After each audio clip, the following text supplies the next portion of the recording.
Hello, this should be working. Hello, this should be working. Hello.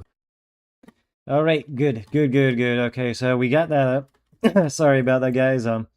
Sometimes OBS is a little bit silly. I want to make sure we also have sound coming through here. Let's see, what's this? Okay.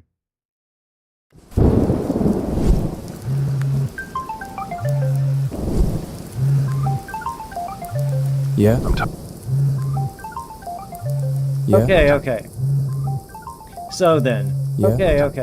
It seems like we have sound here. Let's move up to here. So everything should be good, right? Let's see.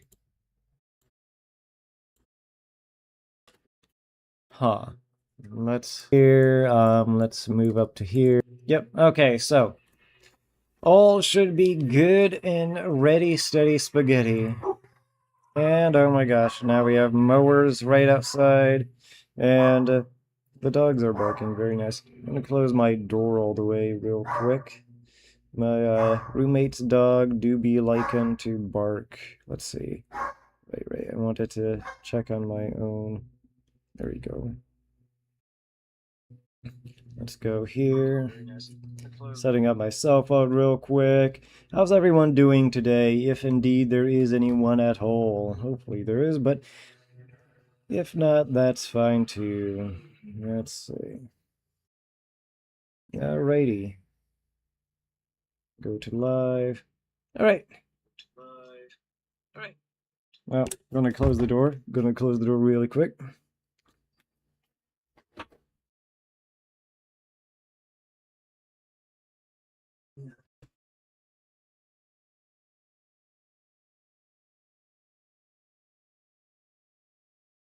Yeah, it's so weird. Sometimes OBS just let's see, sometimes the OBS just likes to not recognize any of my equipment. It doesn't recognize my my headphones or my mic sometimes. It's just weird like that. Actually,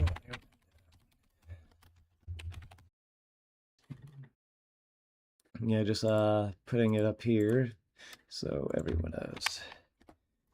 Yeah. Whew. This week's been fun. Work's been going well. Had a really good time at community group at the church. Talked about the story of Ezekiel. I believe it was Ezekiel, and the dry bones being brought back to life, and how we are the dry bones. The church is the dry bones, and how there's no longer just Israel, but Christians. We are all the new Israel. We are God's people. Hi, cat. My cat loves to be here, and I love being here with you guys. Let's see. So today we have some stuff on the agenda, some AI stuff. This one's done by Kreestar. I thought that was pretty cool. This guy probably deserves some likes and subscribes. So I wanted to put this here. Oh, my chat. I need to put chat up. Sorry guys, 1 second.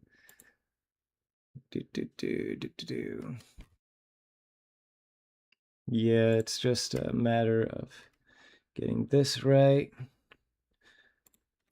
Properties, go to properties, copy, gotcha. Then new widget. Chat. There we go, because I need to be able to see chat. And there we go.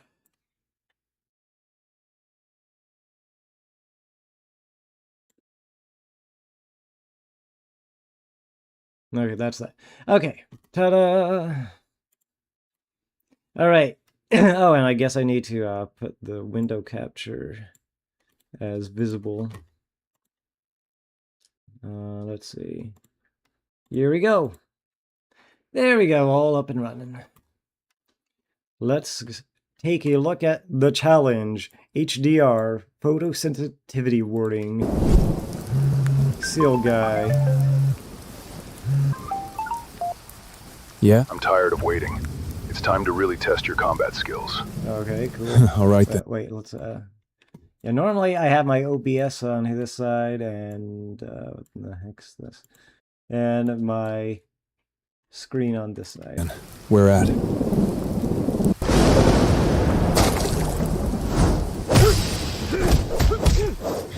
Oh wow. This looks really smooth.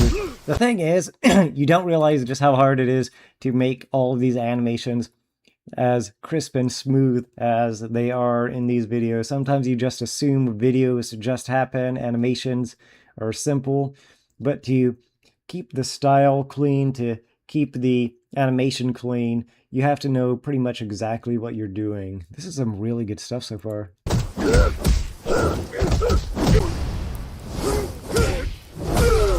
Oh wow. And those impact frames too.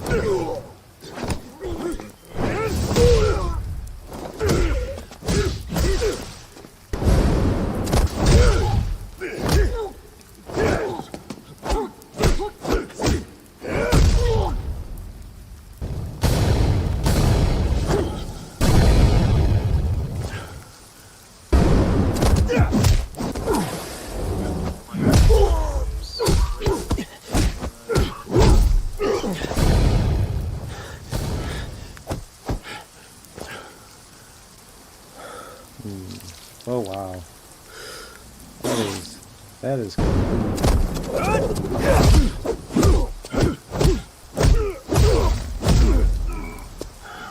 Can't believe you're both here. That makes it easier. Oh, Who is this guy? Exactly. Huh.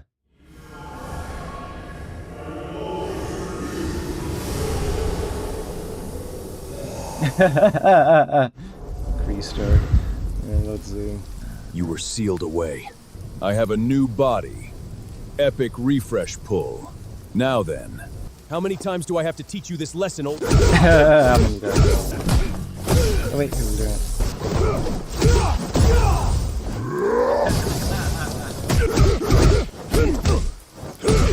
There we go.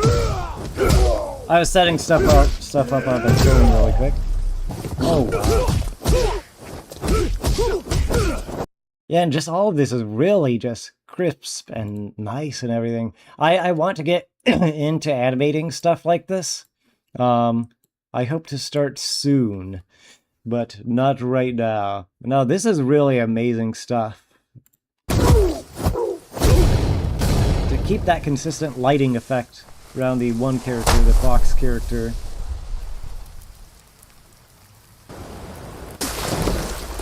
It is Bloop. I've learned of her recently. No, Lady Wasabi. Oh, nice.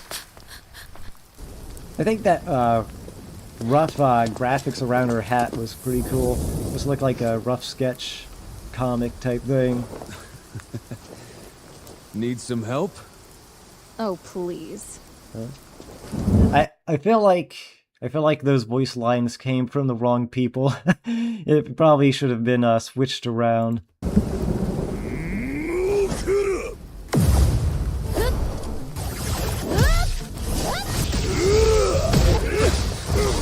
Oh wow.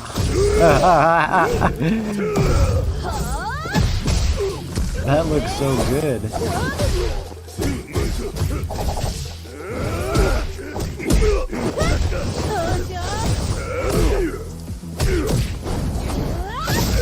I like how it looks like Bloop is supposed to have like agility on her side, so like she would be more of a speed character while the other guy's based on strength.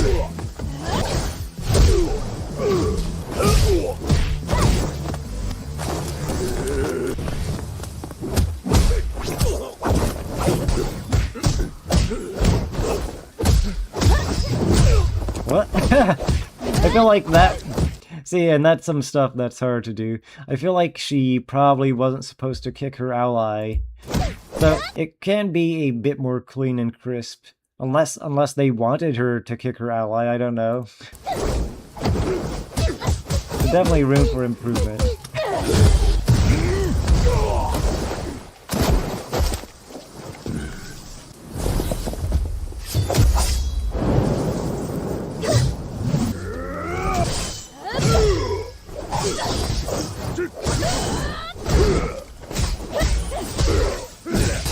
Oh wow.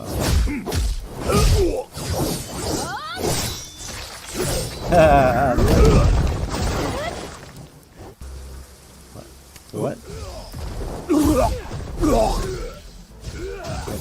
Again, a lot of this is really good. Obviously, there are some issues with the consistency, but to make something of this length is very difficult and time-consuming. So they're mostly putting this out here to kind of show off what they've done so far, and this allows them to keep progressing. I'm sure they learned a lot from making this one video in and of itself. Hey, wake up! Come on, Blue!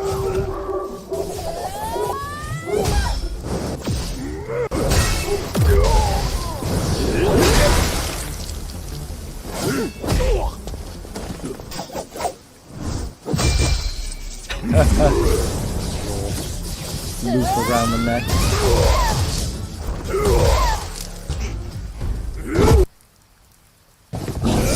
Whoa, that was an interesting frame. You just have that like black and white moment, that black and white scene there.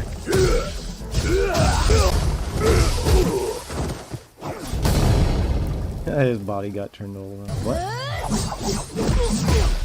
It is interesting. I wonder if those style changes are intentional or unintentional.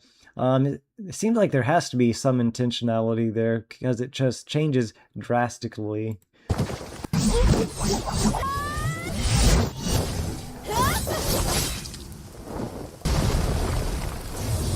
Weighted clothing. All right then, come at me together now.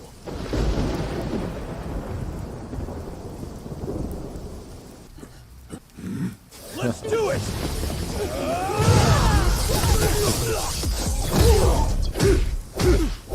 Oh man. This guy isn't messing around. They need the seal. They need to seal him again.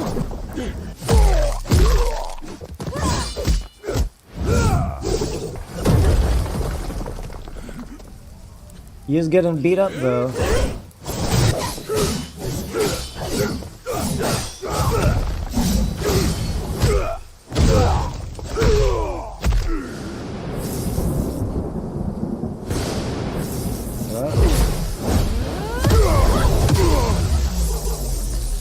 Was that it? I was just giving her a little more time.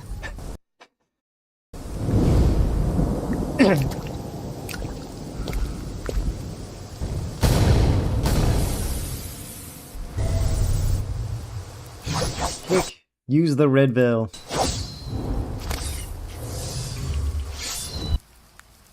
I have no idea what any of that says.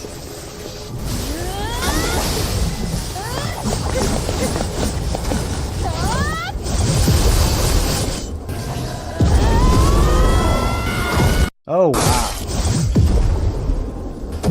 You have that like red flower rose. That seemed to have quite a bit of power to it. Wow. Did they get him? Is it finally over? Sorry.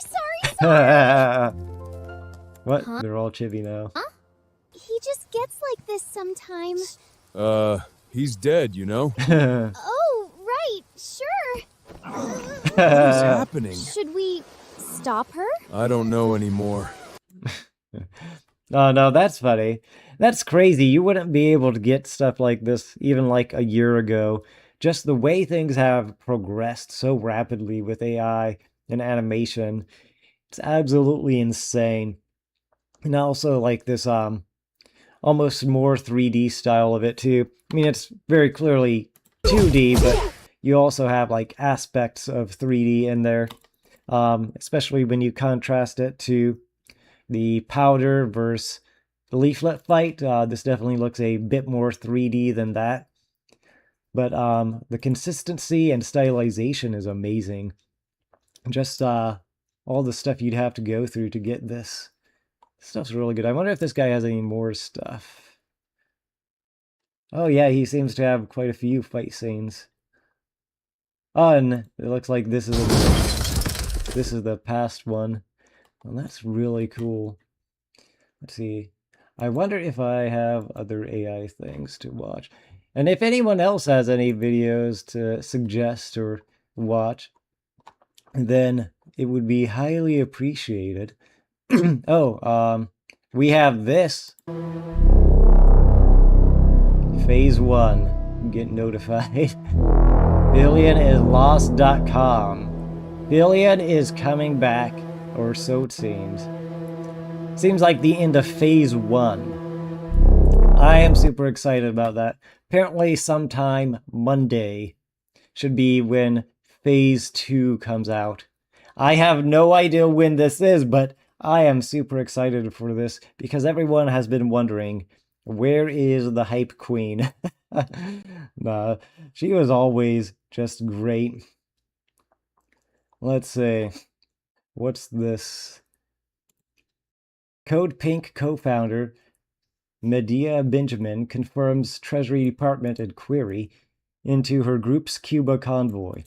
The probe demands answers to 12 detailed questions about 170 participants, 600,000 in supplies, and every hour spent on the communist island, she said, acknowledging that it's serious.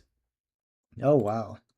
So, it seems like this probe is going places. I am so happy that it is. Hi, cat. You can get up here. You can get up here. I promise you. You can get up here, sweetie. No one is stopping you. Not a single person is stopping you. Oh, I don't know what this new dungeon soup is. It just dropped a few hours ago. Why am I not subscribed? I actually have not seen this one at all. But I do love dungeon soup and squat of lemon. Oh, wait. Our hero has traveled to a faraway land in search of a new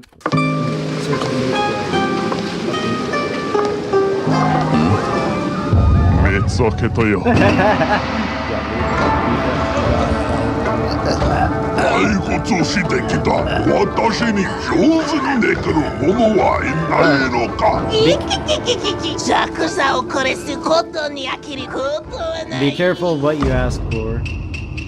The level 20 barbarian. Alright. Konnichiwa.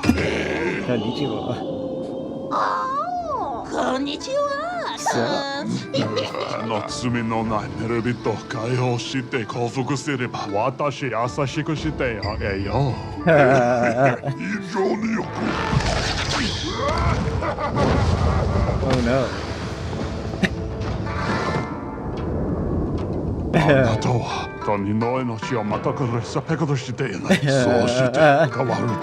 love the Japanese. It's like it's not quite Samurai Jack. It kind of has those vibes. There's something else that it's closer to that I can't put my finger on quite at this moment.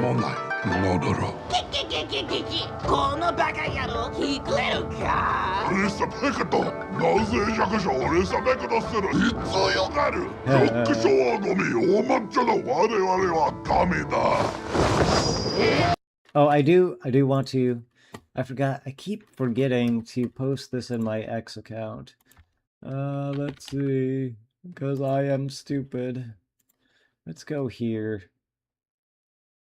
No, I made this. I don't know if anyone at all will recognize this. It's a reference.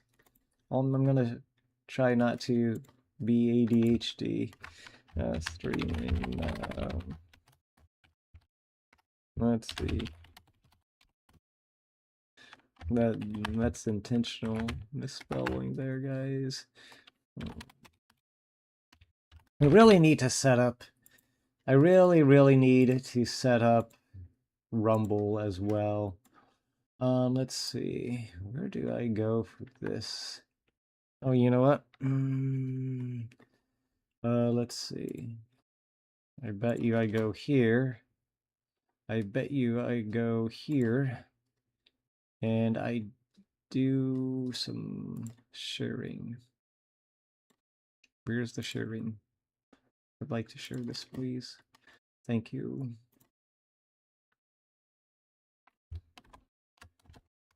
Thank you.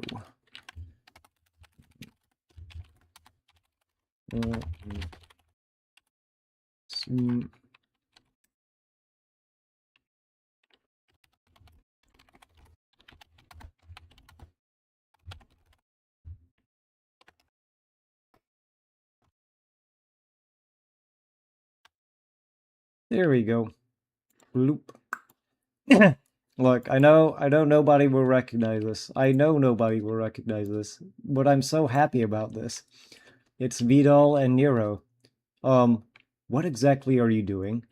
I'm building a turtle fence. What is a turtle fence? A turtle fence is exactly what you would think it is. A turtle fence keeps turtles from being hit by cars. It's turtle-proof. It's 3 feet high. Oh, really? See, I told you, it's turtle-proof. I guess you were right. I'm so happy with how it turned out, too. It looks really good and clean. No one will recognize the reference, but it's from Shmo-Yoho from like 13 or 14 years ago. They have a song called Turtle Fence. It's really amazing. I'm gonna pin this. I'm gonna pin this here. Okay, now back to this now. Or farming intensifies.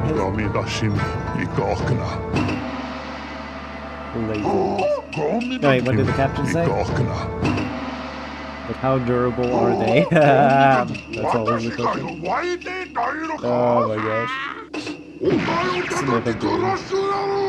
I love the captain's voice. Oh no. What?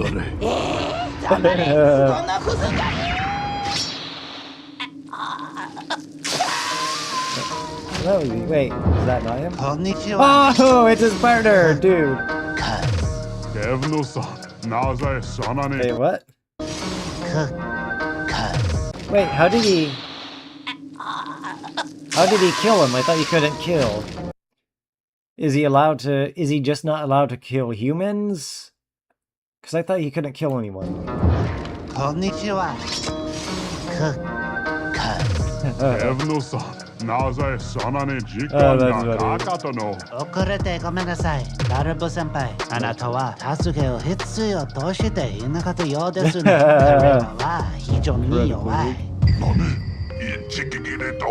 I like this character development for him.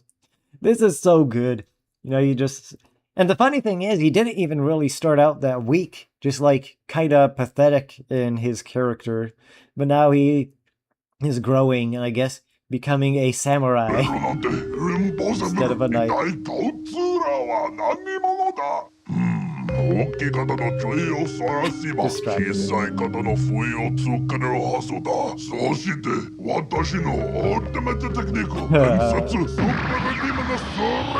Super of demon.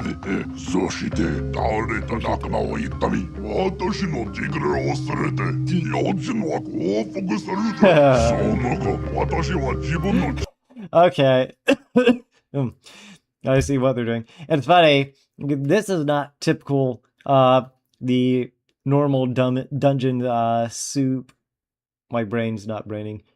This is not typical of the average dungeon soup episode. I'm pretty sure they're intentionally doing internal dialogue or monologue for like to mimic anime, basically. Yeah,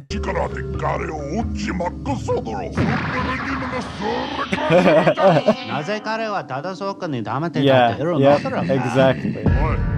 Exactly.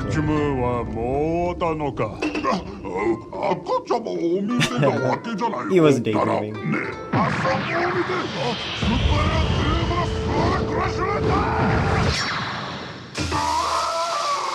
Whoa. 攻撃を仕掛けたいなら2秒間も攻撃の映像を先に作ってくれ。なあ、やまた戦いいんじゃないか。I like how they're just calling out all the anime tropes. さあ、これから君たちの絶論された手足をおにぎり Yes, yes, jelly-filled donuts. Oh my gosh. No, it's so good. It's so good. Translation localized for Western Onigiri. Oh no. No, this is so good. That's what the jelly donut is. Oh no. Yeah, because onigiri translated to jelly donuts. No, no, it's so good. おにぎりそれは冗談ですよ。それからお前をさらに1000の小さな歯へにかり刻んでやる。何？そしてそのピスを1000おにぎり我々の歯にはは塗られているオシュのエモタレで照り付けられる食べに痛みがする。 So that's how he was able to quote unquote kill the one guy, the small guy. I forget what they're called. Kappas? I think kappas. That's how he was able to kill him, because I guess he's still alive even after being sliced in two. They used the one guy's, the witch's potion of immortality. That would be horrible.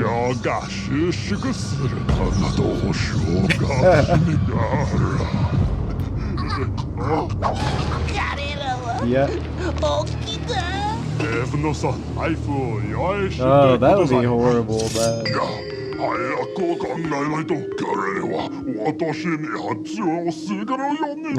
そして間違いなくもサディスティックな。He's daydreaming again. Oh no, this is so good. 私はアズムかなければならない。もしかして。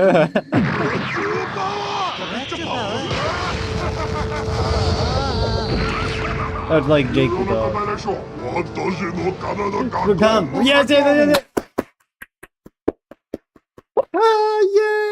Yay! I was just binge watching some freaking Hunter x Hunter. Yes! Yes! Did you know his body has the properties of both rubber and gum? Oh, this is great. I love it.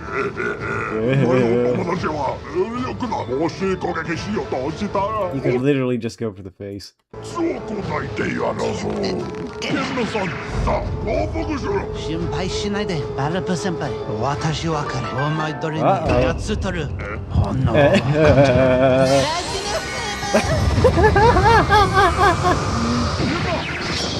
No. What was that? That looked like, I don't know, was it Saint Seiya or something? Oh, dude, no. All of the references. I love this so much. Hi, Cat. Hi, Cat's back in my lap. Final screams of English. Yeah, Itadakimasu.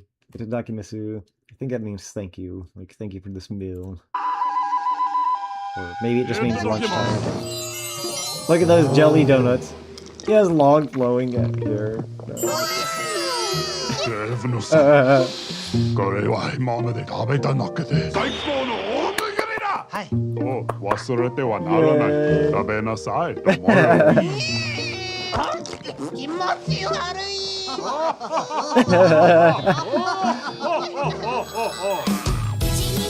No, that was so good. That was so good. Oh my gosh, this episode. Oh, I love it so much. The jelly donuts. Oh, I hope you all enjoyed the anime special. Yeah, it was definitely all the anime tropes. Thank you for your patience. We worked crazy hard on this one, but it was a lot of fun. We had some kawaii new merch. And we're going to be posting a bunch of behind the scenes content from this episode in the coming days on Patreon. If you'd like to support us there, sayonara for now, friends. Until next time. Dash of wasabi. Translating onigiri to jelly-filled donuts. Brock would be proud. No, it's so good. It's so good. Oh, I love this. You have the witch doctor as like that schoolgirl. No. Oh my gosh. He's doing caramel dancing. No, I love this so much. This is just unironically great. Oh my gosh, chat. Chat, this is so good. Ah, man. That's not what I wanted. That's not what I wanted. Why did I keep some of these open? Let's see. Don't need to see this right now. Let's see. Oh yeah, I just saw this a little while ago too. Revealed the $9 billion Iranian shadow fleet is defying US sanctions. Dude, I have no idea what's going on with this ceasefire. It's definitely a ceasefire, even though we haven't stopped firing at them. They haven't stopped firing at us. But no, it's definitely still a ceasefire. Yeah, this whole thing is just absolutely insane. Let's see what's happening with this Iranian shadow fleet that during this time of definitely a ceasefire. Despite U.S. efforts to restrict Iranian maritime trade through the strait, Iran is turning to shifty strategies to keep going. One key factor is a hidden network backed by China that helps support Iran's oil black market. Iran is cooperating with China in an elaborate scheme to get Iranian oil to China to fund their wartime operations. I think that would really imply that China's really hurting if they're hooking up with Iran to have these shadow fleets. I wonder how long they've been working on this as well. It's going to be really risky for them in the long term. Pretty sure it violates the ceasefire just as everything else has in the past weeks. I wonder how this will be dealt with, especially now that it's known about. Yeah, this is just crippling a bunch of people's economies right now. In an elaborate scheme using what's called a dark fleet. Now, let's uncover this. Iran has old aging ships that they've loaded oil on for years, and recently in months during the war, anticipating the war, we believe there's 90 million barrels of Iranian oil outside the Strait of Hormuz. They got that out before the blockade, and they've got roughly 1,500 ships of these aging ships. Now, here's the path. There's 3 phases. It starts in Iran. They load the old oil ships and send them all the way down here into what is a nautical no man's land called the Eastern Outer Port Limits. It's in the Strait of Singapore, just off the coast of Malaysia. And it looks like it's very hard to navigate in that area. You have this very narrow waterway in which they couldn't even draw a proper line through. And then you go back up here, back to China ports. So I'm guessing this is a very dangerous route, is what I'm guessing. What happens there is the whole operations secrecy. They connect ship to ship to Asian, Chinese shipping ships. They come in and they sit next to each other. They transfer. Okay, so the blue is the Iranian ship paths, and then the orange is the Chinese paths. Gotcha. The oil from the Iranian old ship into the new Asian ship, and they disguise it, mask it, and relabel it before it then goes up to China. Remember, 90% of Iranian oil is going to China. China gets 40% of all of their oil from Iran. This is the pipeline of the shadow fleet that's been going on. And supposedly we've been having these negotiations with China as well to try to clear up the Strait of Hormuz. But we're figuring out that they're also going around the blockade anyway. So this is just making things more interesting, I guess.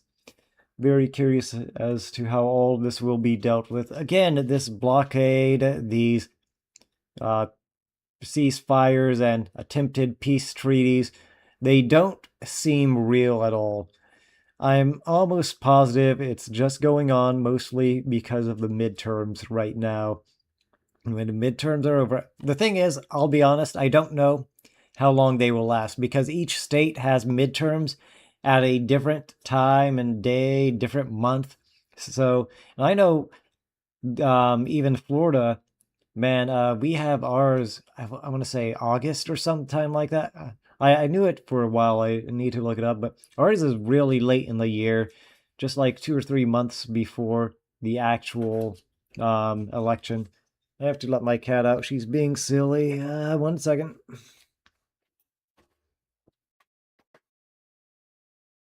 What up?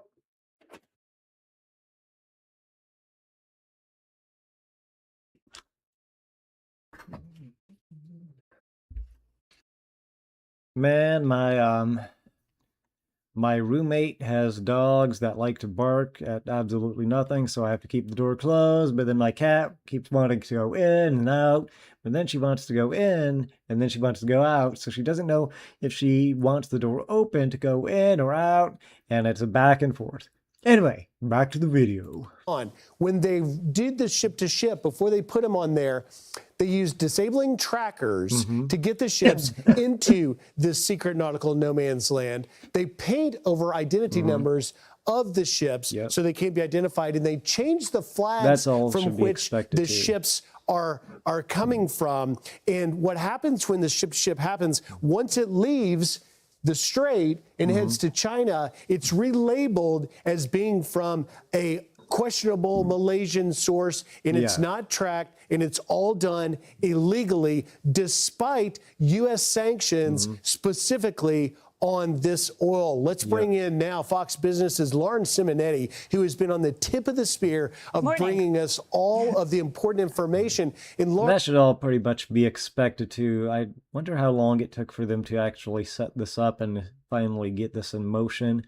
And again, we do seem to know about this. So what will the U.S. military be doing to stop this, I guess, is now the question. And this is a big deal. Well, I tried to explain it there, but you know better than anyone. How significant is this? Pretty significant. That was great, Griff. I mean, and this is who we're dealing with. Folks that paint the identity numbers of ships and turn off the transponders to do something that is illegal by the international community. How big of a deal is this? Well, you said the numbers. There's 90 million or $9 billion worth of Iranian illicit oil. Yeah, that's why it's significant. But I mean, this is the least of their crimes. They off their own people. And so the least of all of this is just like, oh no, they painted their boats and went around the blockade. I mean, if they're willing to off their own people and just destroy the lives of innocent civilians, of course they're going to be willing to lie and steal and go around blockades and everything. On these old ships, and I want to point out the age because it means that there could be oil spillage. There could be a leak. They put that oil on those ships, and then they go undercover to send it to China, who buys 90% of their oil and keeps their economy afloat. We have had this blockade, and we have had sanctions for years on the Iranian system. The reason that China is able to continue to pay Iran is because that oil was loaded before the blockade. It takes a few months to get to its destination. So with this system, Iran will still be paid by China through October. We have to wait this out. Yeah, you know, Tanker Tracker gave you some satellite image. Yeah, that's such a long time to see. And that's why this blockade is very unlikely to work. Just the fact, do we expect it to just to keep going on through, what's this month? May, June, July, August, September, October, November, December, like just the rest of the year? Is this blockade just going to happen and continue happening? It's like, well, you know, we're almost there. We've almost made a deal. One more month, one more week, one more day. Oh, another month. We're right on the cusp of it. Just a few more hours. We've almost got it finalized, and we're restarting, and nothing has changed. Just one more month, guys. Like, what is the expectations with this blockade and ceasefire? Are we going to wait till the entirety of the midterms are up, not just the primaries, but the actual election as well? Is this going to hurt? Because right now they are getting a lot of Trump candidates through with the primaries. So is this going to be the strategy throughout the, throughout the midterms as well, the entire midterm elections? who knows? And I want to show our viewers, I think it's so significant. This is a collection of the months that we have been seeing this operation. There it is. All of these ships. Okay, so yeah, side by side. And then they make the transfer. And then they... I wonder how hard it is to do this. I have never piloted a ship, but I mean, to get them actually... They're touching boats. It's almost like the pirate ships when you hook onto the other ship, then board them. That is the illegal, illicit transfer of this oil. And actually, you are hearing this morning that there may be something more coming on this. Okay, so these images are the clearest ones that we could find. This happening over the past few months, as we've noted, in an operation that's been choreographed for years. Thousands of these have taken place since the year 2019. Okay, so this isn't a new thing. This is something that's been going on for a very long time in order to get around previous sanctions. So I wonder if anything will be done to stop this. So we've kind of known about this apparently, but now with these blockades, it's more important than ever to actually enforce the sanctions and stop this transferring of illicit oil that is going around these sanctions. Gotcha. So why haven't we been stopping it before, and what will we do now? What is it? I love you, small baby. I'm going to go close my door real quick.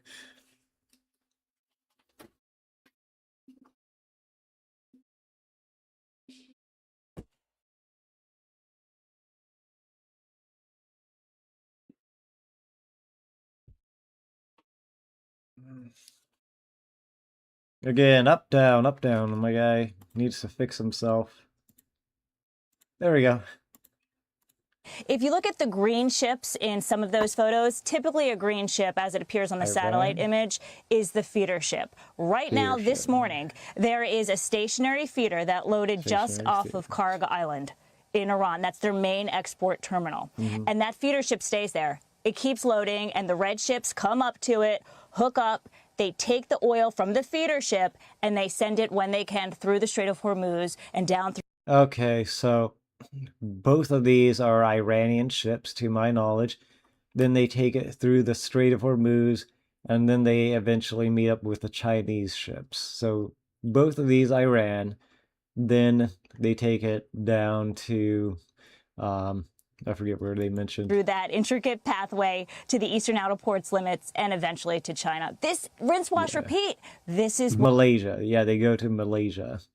What they've been doing. We know about it. There's not much that you can do about it. China, what they do with all of this, they log 0 imports of Iranian oil. They say they get nothing from Iran. Guess how much they got last year from Malaysia?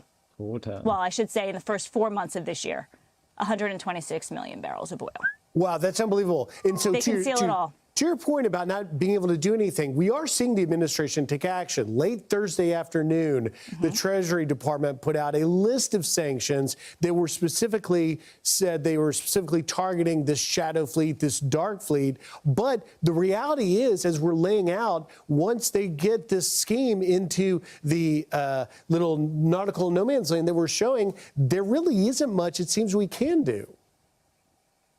Yeah, you have to identify the ship, and if they have a tarp over it, or if they've blacked out the numbers and shut off the AIS signals, what can you do? It's also, you're dealing with Malaysia. Malaysia has somewhat of a neutral foreign policy. So this is very difficult to police. The sanctions don't necessarily matter because when China gets their oil, they call them teapot refineries. They don't even operate within the international banking system. So they're using Chinese currency and all that. And then China they cite, foreign and international law saying we don't have to abide by these sanctions in some instances because they'll hurt our economy because they need the oil. Well, it seems the administration should put some pressure on China. And that's the thing. These international sanctions and laws don't really mean anything if they're not enforced. So, like, what is even the point of them? They're not really rules. They're more like guidelines. to knock this off and put an end to it. And as we watch the My cat president has no now idea what she working wants to out do. this potential peace deal with Iran, can't get up here. this may be a part of addressing it. Lauren Simonetti, your reporting has been Hi. fantastic, outstanding on this. And Be sure to like and subscribe. Thank you. Little baby. I have to pet the cat. She is demanding the pets. She said she will end my family line unless I pet her. So I must satiate this beast's desire for little pets on her silly little head. Let's see. We had this one too from Mr. Nate the Lawyer. He's always really good, and I appreciate his takes. He's rather nonpartisan for the most part. He does have a bit of a lane, but I mean, pretty much everyone does nowadays. But he tries to be really fair. The only thing is with him, sometimes I would say he goes a little too far in not stating his own opinions. He's just like, what do you guys think? And it's, I mean, I guess he makes it pretty obvious what he thinks, but he doesn't always just say what he thinks. Maybe I mean, I understand it. People want to avoid controversy, and they're more than free to do that. Saying, take some of the money from policing, about $150 million. I applaud Eric Garcetti for doing what he's done. We will be moving funding. Now, and real quick, this is NYC Mayor. So Zoran Mamdani stops arrest for fare evasion to make taxpayers pay the cost. So that's what this video is about. From the NYPD to youth initiatives and social services. Yeah, and a lot of us were asked if we could imagine a future without police back in 2017 when we were running for office. And I answered yes to that question. We are going to reduce funding in the police department and redirect that money. Our calls to defund the police have been met with resistance. Defunding police means defunding police. If these reports are accurate, then these proposed cuts to the NYPD budget are a disingenuous illusion. This is not a victory. The freshman Democrat adding the fight to defund policing will continue. This is New York City, and this is their socialist mayor, Zoran Mamdani. Now, initially, Zoran Mamdani was saying that he was in favor of defunding the police. Now, we all know what happened in these cities, Chicago, New York, LA, San Francisco. When they defunded their police departments, crime exploded. Now, as an example, let's look at Oakland, because they had funded their police department, crime was at a record low. Then they defunded, crime exploded, and then they refunded the police. So you get to see the whole thing in one city how it went. Check it out. Oakland is seeing a dramatic drop in the crime rate, especially when it comes to murder. KPIX5's Ann Makovic takes a look at the strategy by the police department, and it appears to be working. Yeah, good news is certainly welcome. This is a city that has averaged more than 100 homicides a year for the last 4+ decades. And today, Oakland leaders releasing the annual crime data report, which they say shows a steady 5-year decline in shootings, homicides, and robberies. There were 75 homicides occurring in Oakland last year. That is down from 85 in 2016, and that follows that downward trend. 2016 brought a 12% drop in violent crime. It's crazy what happens when you actually have police officers and allow them to do their jobs. Versus the 5-year average, and a 20% drop in robberies. The police department has credited the improvement on a more prominent police presence and getting help from the community. With better technology, more residents and business owners are giving police video evidence of crime.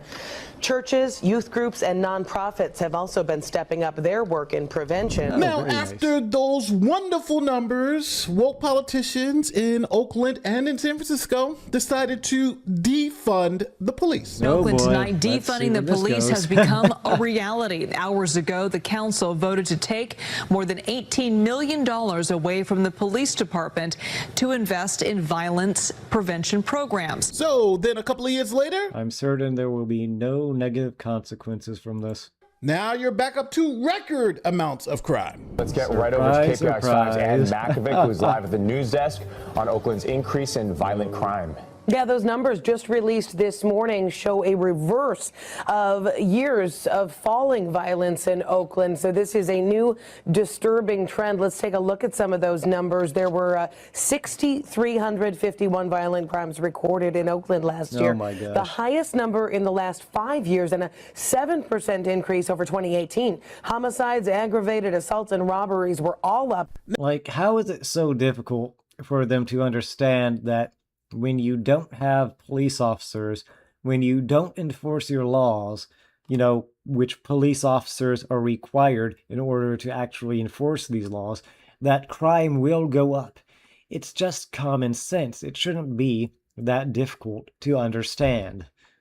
Now, as an example, in Oakland, it got so bad that the NAACP came out and was saying, hey, these Democrats are trying to destroy the black community because they're defunding the police. Hey, these Democrats are Association for the Advancement of Colored People. Trying to destroy the black community because they're defunding the police. Well, let's talk about this new push to refund the police as cities grapple with increased crime. The Oakland, California NAACP and a local church calling for a crime emergency to be declared. The group saying, quote, failed leadership, including the movement to defund the police, our district attorney's unwillingness to charge and prosecute people who murder have created a hate. So, see, and this is the problem we keep seeing again and again.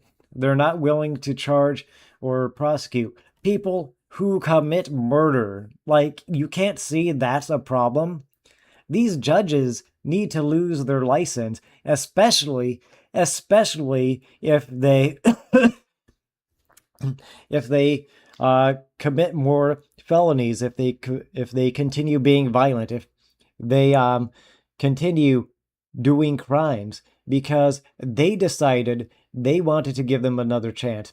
And you know what? I'm okay with that. I really am, because some people do deserve second chances. You know, you want to be more sparingly, do it more sparingly with more serious crimes. But you know what? If you actually think that someone deserves a second chance, that's one thing. But here's the thing. If you were wrong, there needs to be consequences for you, because otherwise you're just willing to give them a second chance as long as you don't think there are going to be any consequences for you. You're only okay with it as long as you believe other people are going to bear all of the consequences. Now, if they were at threat of losing their own license to practice law, I imagine you would see far fewer people unwilling to charge or prosecute these murderers and violent criminals.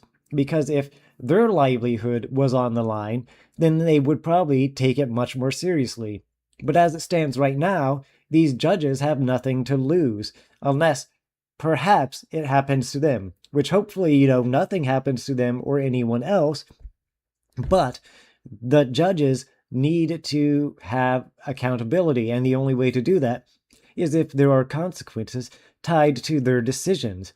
If they let criminals go and they reoffend, which is the word I was struggling to look for before, and these criminals reoffend, then these judges need to lose their license because they were not able to make a good decision. You need to be able to accurately and efficiently evaluate these situations and actually know if someone's good to get a second chance or if they should be locked up. And if you make the wrong call, then there should be consequences. It's pretty simple. A day for Oakland criminals, end quote. The Oakland NAACP president telling News Nation everyone is in danger there. You can't go to the grocery stores. Nope. You can't put your groceries in your cars. Nope. You can't do anything. We had to say something. We was too quiet. Let me take a quick pause to pay some bills. Here's a message from our sponsor, Rumble Wallet. Let me clear something up right off the top, because anytime people hear crypto, folks immediately think scam. Rumble Wallet is not a cryptocurrency. I'm not telling you some random coin like a hot tour coin. I'm not telling you this is some get-rich-quick investment. Rumble Wallet is a platform. We'll still listen to the advert, but we will speed it up a bit. Wallet lets you buy, hold, and use crypto more easily. Crypto was created so people could actually own and control their money instead of always relying on banks and third parties to hold it for them. And Wallet makes getting started simple. You can choose Bitcoin, you can choose stablecoins tied to your dollar, or you can either choose something like Teleco, which is backed by real gold. And with their partner MoonPay, you can fund your wallet with your debit card, credit card, bank account. You can set it up in minutes. So select Rumble Wallet, scan the QR code on the screen, click the personal link in the description, and set up your Rumble Wallet today. And after you get set up, you can use Rumble Wallet to tip your favorite trader on Rumble. All right, so that's a little history on defund the police. All right. You can use Rumble Wallets to tip your favorite creator on Rumble. All right, so that's a little history on defund the police. Now, the mayor of New York City, as you saw before, he was all for defunding the police before he started running for mayor. Here he is again. Are you for defunding the police? Are you for a serious reform that people can see on the ground? I am in favor of defunding the police. Now, that same guy who just said he's in favor of defunding the police, then while he was running for mayor said he is not going to defund the police. Doran, back in 2020, you called for defunding the police, something you've since walked back. You also called the NYPD racist, anti-queer, and a threat to public safety in 2020, but now agree they deserve an apology. You initially refused to denounce highly... How exactly are they anti-queer? What? Come on, what does that even mean? They hate the queer people. Charged rhetoric related to Israel, then later said you would discourage its use. Wait, what's related to Israel? To denounce highly charged rhetoric related to Israel, then later said you would discourage its use. How can New Yorkers trust you and not be concerned that consultants are getting in your ear to get you elected, but you still hold all of those positions? Now I'm going to stop it right here, because when it comes to defunding the police, he still held that position. How do we know? Because he's defunding the police. The mayor is proposing cutting $22 million in NYPD funding, as well as end the face hiring of 5,000 new officers. This comes as the NYPD is dealing with a staffing shortage. We're losing over 250 police officers to 300 police officers a month. Now, because of these police shortages. That is some serious bleeding. 200 to 300 per month, and they're already short-handed? I mean, obviously that's unsustainable. And this is entirely by design. It's intentional. It's not accidental. You don't just accidentally set up a system that loses 200 to 300 officers per month. But when you make them out to be the enemies, when you cut their funds, of course this is going to happen. This is what happens when you treat your police department poorly, and then you refuse to hire more, and you refuse to put more money and resources towards funding them. Of course this is going to happen. Just crime, especially in the poorer black minority neighborhoods, has started increasing dramatically. Serious crimes like murder and rape are up in the Bronx this year compared to last. And felony assaults and rapes are up in Brooklyn. That's according to NYPD data. And felony crimes like murder. So murder is up 40% in the Bronx. And this is up 19. That is ridiculous. And apparently they're okay with this. Apparently they're completely okay with this. Because it's not them who are suffering, it's the people. And rape are up in the Bronx this year compared to last. And felony assaults and rapes are up in Brooklyn. That's according to NYPD data. We reached out to police for comment, and they referred us to the mayor. No, let me, there. Let me move this guy. That's according to NYPD data. We reached out to police for comment, and they referred us to the mayor's office. Now, the mayor of New York City decided to essentially make the buses and trains free. So when people say buses can never be free, don't ask them to take a hike. Ask them to take the ferry. On June 24th, let's get some more free transit.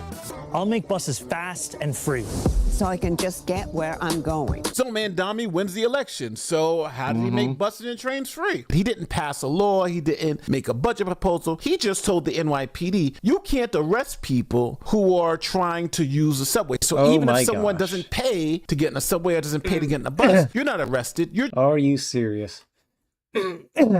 Sorry about that. I have something in the back of my throat. That is just ridiculous. You're just going to let them go free.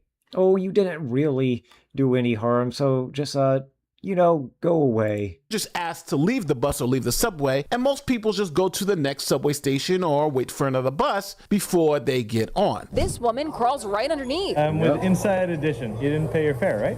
Oh, no.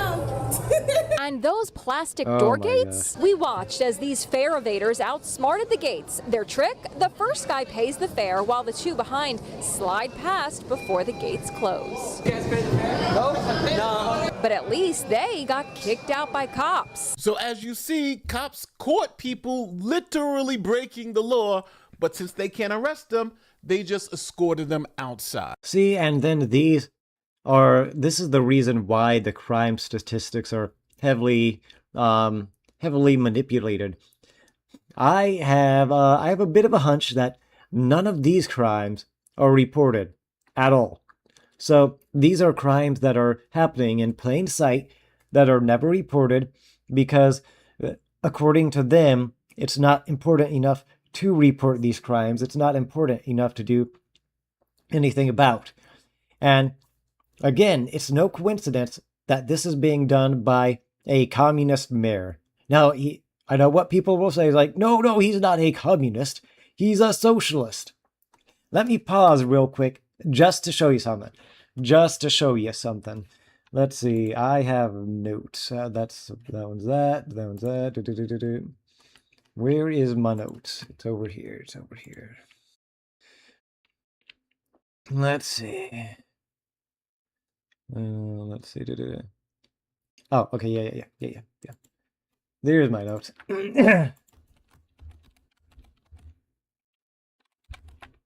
Let's see.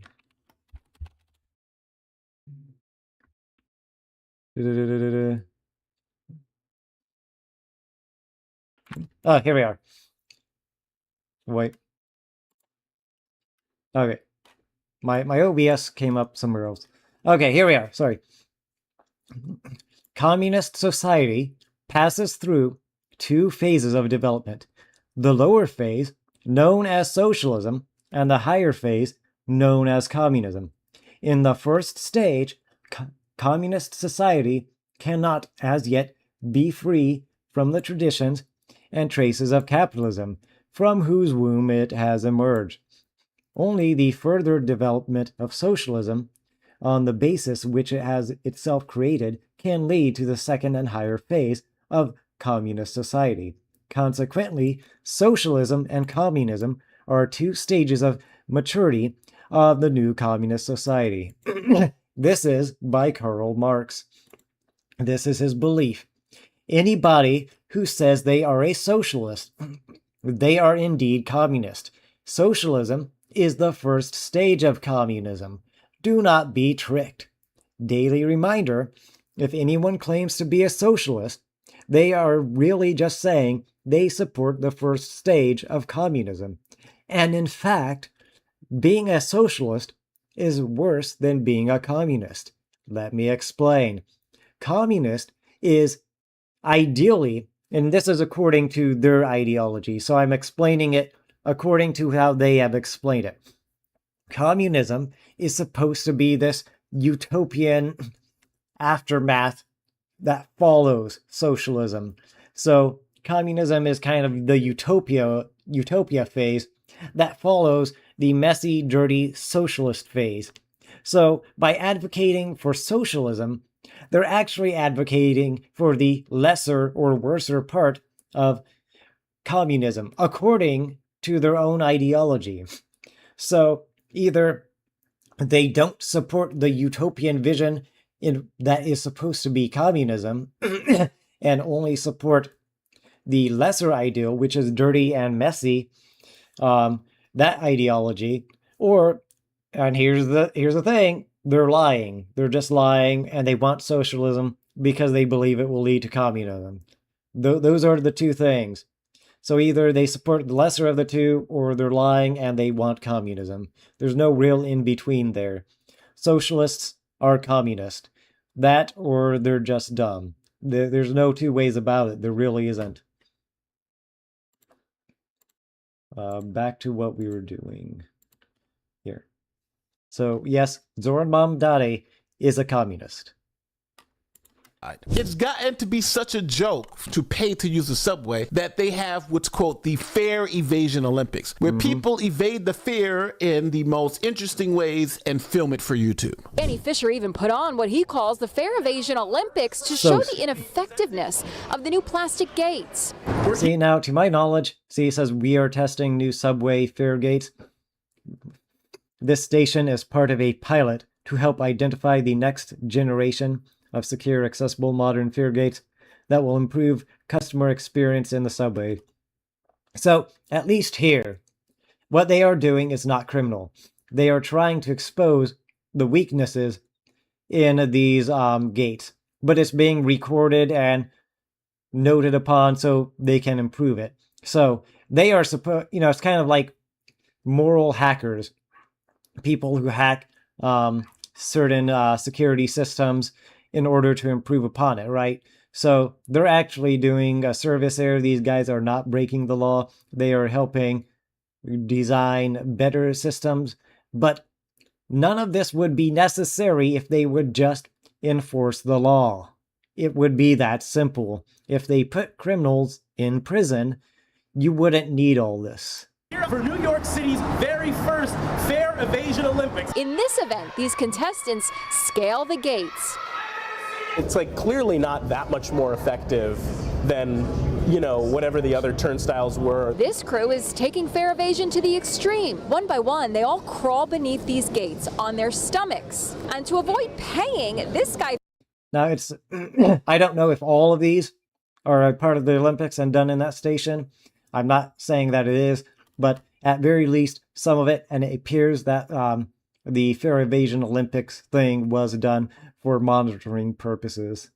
Throws his jacket over the gate sensors to prevent the doors from closing. And just like that, they all file through. Why do you not pay the fare on the New York City subway? Just like that, they all file through. Why do you not pay the fare? It kind of does look like the same person there as in that past video, so it is hard to tell which is which.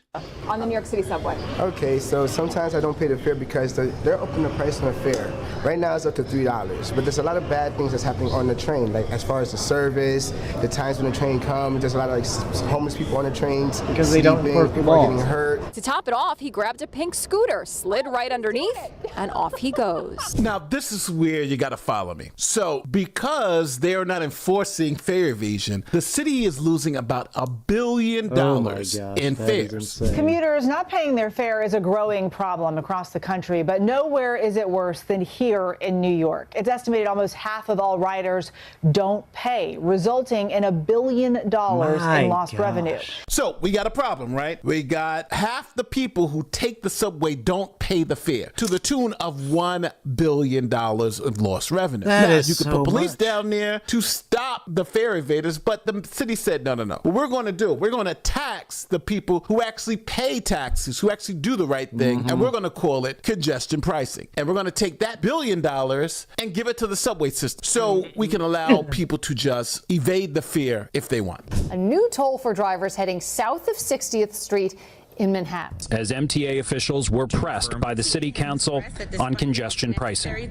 This ridiculous tax that's going to kill New York City. The takeaways from MTA officials, the money that the city and MTA will make from congestion pricing will be added to the capital budget to address existing issues. Improvements, they say, will make commutes faster and prevent delays. Congestion pricing on target to raise $550 million for the MTA. That's $50 million more than initially predicted. Just so we're all on the same page, this is how crazy it is in New York City. They are literally allowing half the people in the city to illegally evade the fares and not pay the fares. And they're losing $1 billion to fare evasion. And instead of just putting cops in the subway and arresting those who evade the fare, gathering back up that $1 billion in lost revenue, they decided to tax drivers and gain $500 million. And they called that a win. That's a big win. But that's absolutely insane. And again, don't be surprised.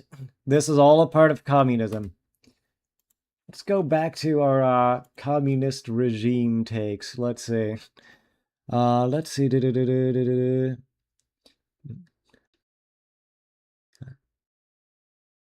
we go. Webpage J04. Oh, do I have? Let's see.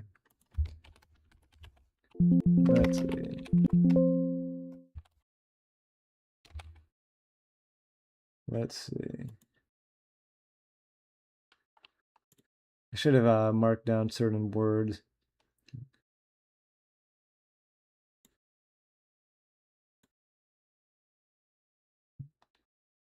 Oh, yeah. Okay. So Lenin expresses clearly the ideal that an unjust capitalist system can force even workers and peasants into a criminal lifestyle But these criminals are treated as less dangerous because the main reason for their crimes is capitalism. Together with the rich social classes who support and maintain the capitalist system. The legal theory developed in Bolshevik ideology dominated the revolution and continued into the mid-1930s. Let's see. But yes, basically, these people are just victims of capitalism, and that's why they break the law. They view dissenters as more problematic than actual lawbreakers, and therefore, anybody who is upset at the leniency that they show towards actual criminals are treated more as dissenters, and they are free to make the lives of normal people as difficult as they want because they see it as a means to an end to achieve their communist dreams and ideologies. So they oppress the people to kind of force and constrain them into their ideologies, not caring how hard they make the lives of these people. And furthermore, let's see if I can find it. Let's see. You'll like this one. Let's see.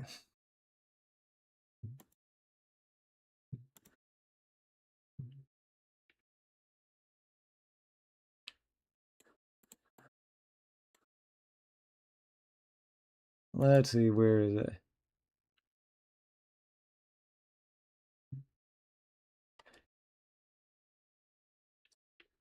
Yeah, I'm pretty sure. Let's see, this is somewhere. This is somewhere. Basically, maybe it's here. But yes, they have they made it illegal to quit your job illegally. Let's see. Absenteeism. Yeah. Violations of discipline came to include not just absenteeism, drinking on the job, or insubordination, but job changing. It is important to grasp the enormity of social and political problems which the regime confronted during the first 5-year plan. Oh, yeah. According to John Barber and Mark Harrison, an average of 1 million workers were prosecuted each year for absenteeism, and a further 200,000 for unlawful quitting. Many others were able to avoid prosecution by fleeing, prompting the regime to declare an amnesty for them in 1944. People were prosecuted for being late to work, not showing up, or quitting their jobs unlawfully. That is communism. Feel free to take notes. Communism sucks. Or I'm sorry, let's refine this. That is socialism. Remember, communism comes after.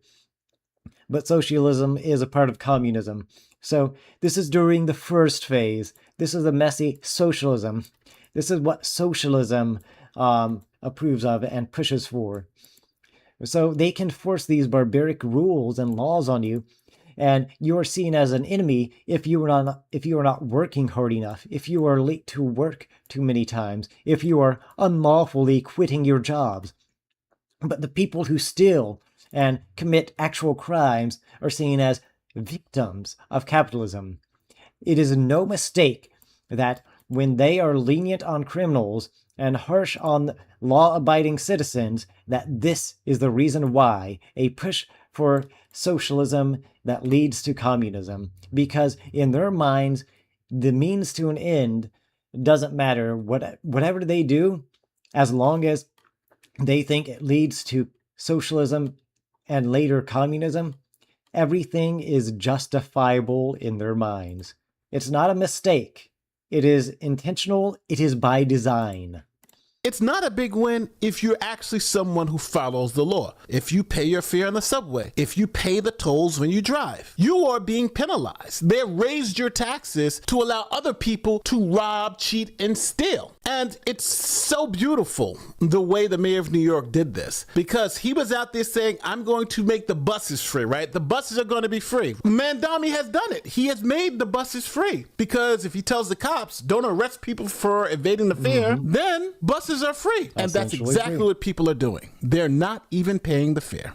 And free buses for everyone. It's what the mayor of New York City wants, something that he campaigned on. But until then, the MTA is counting on the fares, and it's taking steps to collect every dime due it. But when it comes to buses, a lot of people are sneaking on without paying, costing the city hundreds of millions a year. And to find out how bad it is, we went undercover with our cameras to find out. Most people charge $3 a ride.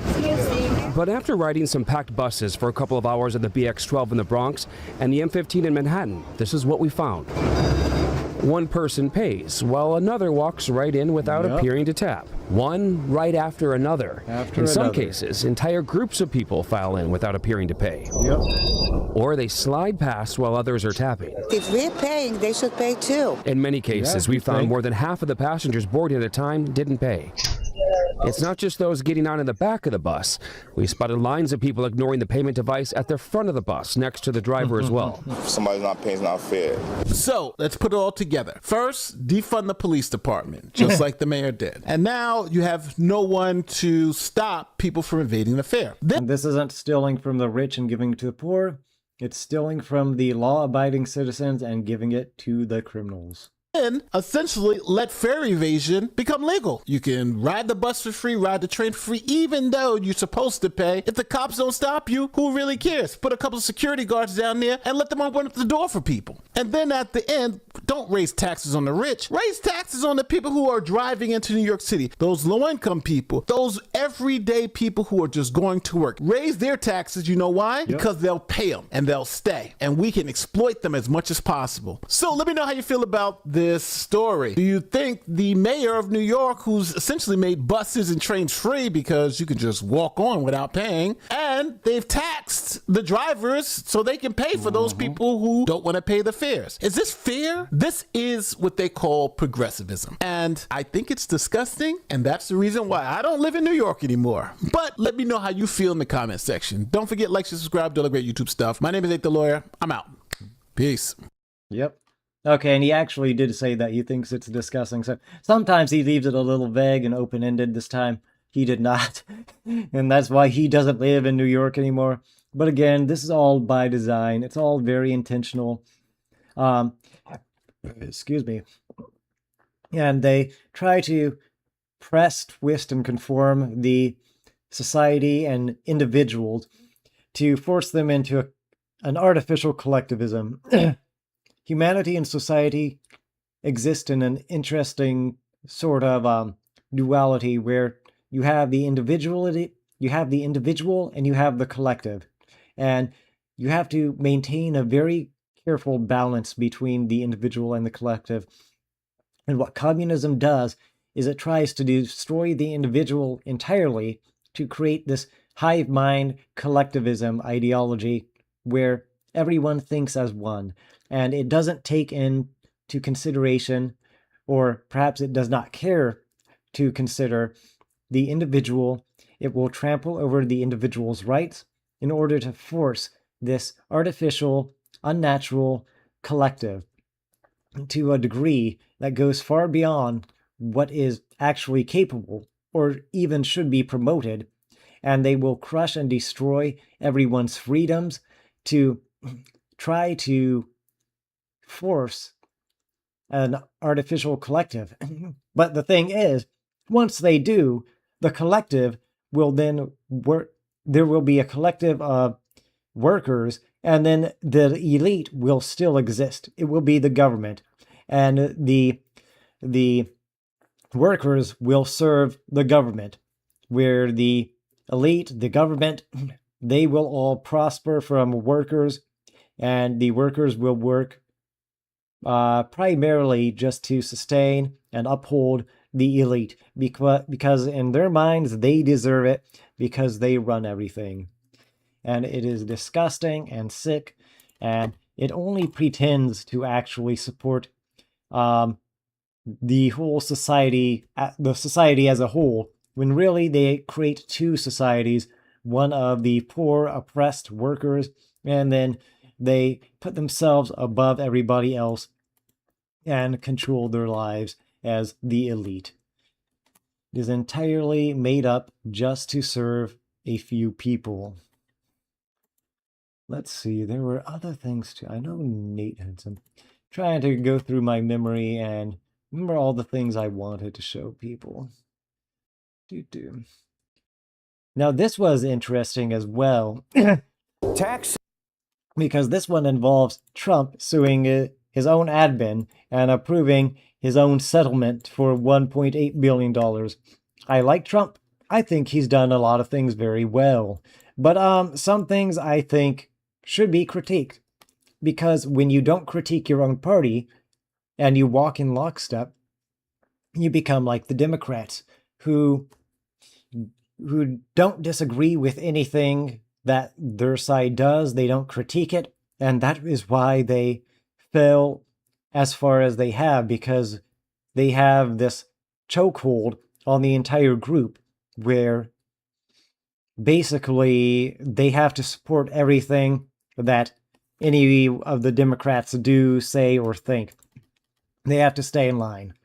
But I think as a conservative, it's important to point out and critique our own side fairly whenever they step out of line and make mistakes.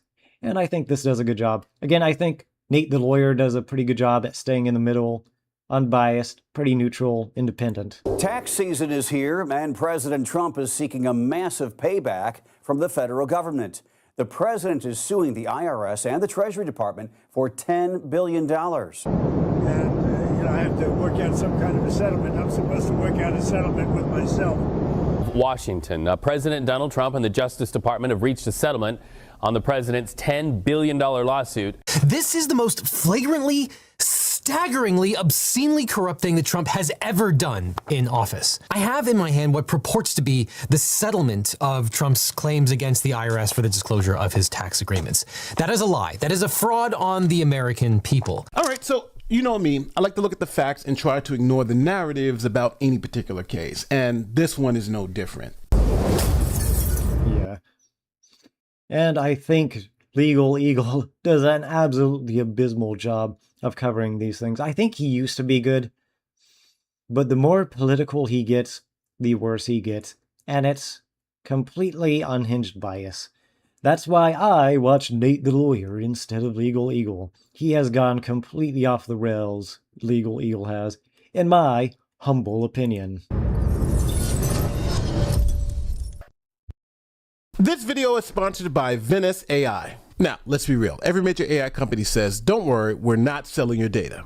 But we've heard that story before. Mark Zuckerberg from Facebook said the same thing, and we all see how that turned out. So when I'm using AI for research, scripts, or video ideas, I don't want every prompt building some permanent profile on me. That's why I use Venice AI. Think of Venice like a VPN for AI. It lets you privately and anonymously access all the leading AI models like ChatGPT, Gemini, Claude, and the open source models like DeepSeek, Kimi, and GLM. Now when you use Venice, it submits requests on your behalf, so your request is not tied to your identity. Your conversations are encrypted and stored on your device. So instead of jumping between 10 different tools, you get the latest models all in one place. You can start with Venice.ai/Nate to access the world's leading AI models privately. Oh yeah, and use my code NATE to get an extra 20% off any plan. That's Venice.ai/Nate, code Nate. Link in the description and pin comment. Now back to the video. All right, let me start with the initial lawsuit. On January 29, 2026, the President of the United States, Donald J. Trump, his sons, Don Jr. and Eric Trump, along with the Trump Organization, sued the IRS. They claim that the government willfully failed to safeguard their tax information from unauthorized disclosure by an IRS contractor. His name was Charles Littlejohn. Now that did happen, and Charles Littlejohn was actually sent to prison for 5 years for that disclosure.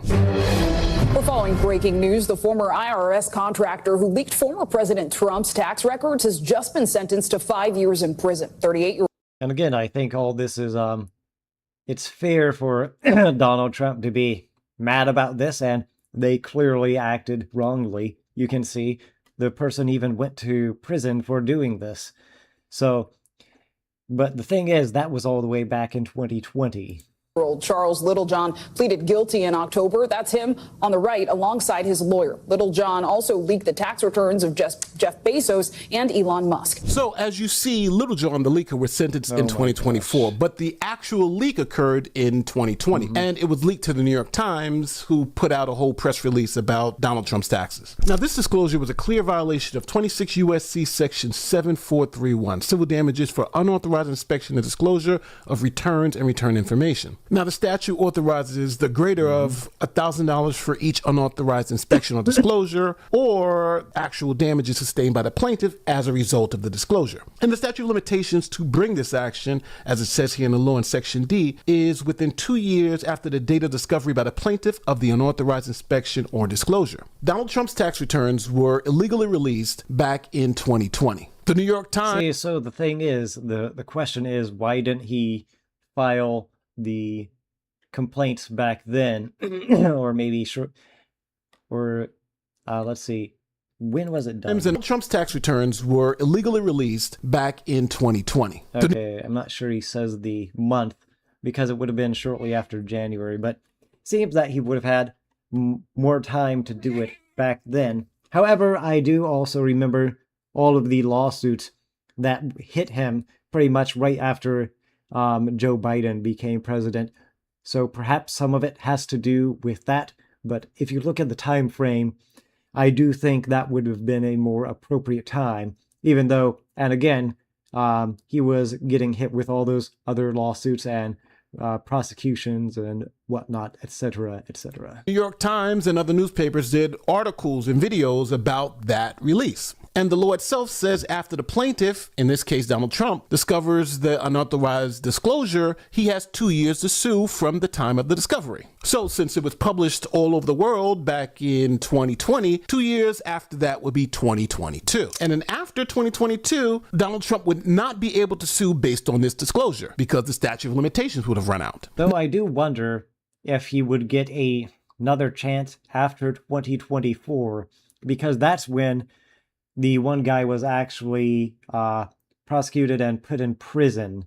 So you had a more definitive ruling in 2024 than in 2020. So I don't know if that timeline would have to do with anything of him bringing the lawsuit against the IRS. Now let's fast forward to January 29, 2026. President Donald Trump, his sons Don Jr. and Eric, along with the Trump Organization, are suing the IRS for this unauthorized disclosure, the one that occurred in 2020. Tax season is here, and President Trump is seeking a massive payback from the federal government. Wait, I want to look at that timeline one more time. Statute of limitations 2022, Donald Trump would not be able to sue based on this disclosure because the statute of limitations would have run out. Now let's fast forward to January 29, 2026. President Donald Trump, his sons Don Jr. and Eric, along with the Trump Organization, are suing the IRS for this unauthorized disclosure, the one that occurred in 2020. Tax season is here, and President Trump is seeking a massive payback from the federal government. The president is suing the IRS and the Treasury Department for $10 billion. The lawsuit accuses the agencies of failing to protect sensitive records after an IRS contractor leaked tax returns belonging to Trump and his sons, Don Jr. and Eric, to news organizations in 2020. The suit claims the disclosures caused, quote, reputational and financial harm, public embarrassment, and unfairly damaged the family's business standing. I am curious if Elon Musk sued, because it's one thing if Donald Trump sues, who's current sitting president, but wouldn't there be room for others affected to sue as well? I think Jeff Bezos and Elon Musk were affected. I don't know if the other Trumps were affected, his sons. This is where things get interesting. Donald Trump was sworn in as president on January 20th, 2025, authority to his attorney general. And the attorney general is the person who actually carries out the prosecution. Now, this leads us to the landmark case Trump v. United States decided January 1st, 2024. And this was about presidential immunity. And the question was simple. Could a sitting president be prosecuted by the federal government? And the reason being, it's the president's power to prosecute. So the president would essentially have to prosecute himself, making the president both the defendant and the prosecutor in the case. Now, this reasoning also applies to civil cases. If the president sued the federal government as a plaintiff, then the president will be duty bound to defend the federal government as the defendant. And as so you're just playing both sides of the field. And yeah, you can see why this isn't allowed. Obviously, you shouldn't have it where you're attacking and defending yourself and then deciding how much you get paid. When you're both, especially when how much you get paid comes from the taxpayer. You know, it's not just the government. The government gets its money from the taxpayer. So obviously you shouldn't be able to determine that. Plaintiff, he's going to hire an attorney who's going to execute the case. And as president, he's going to hire the attorney general to execute the case. But in both cases, it's the president of the United States making the final decision on whether to settle or not. Now, just to be clear, Trump himself acknowledged that this is the way it goes, that he would have to approve his own settlement.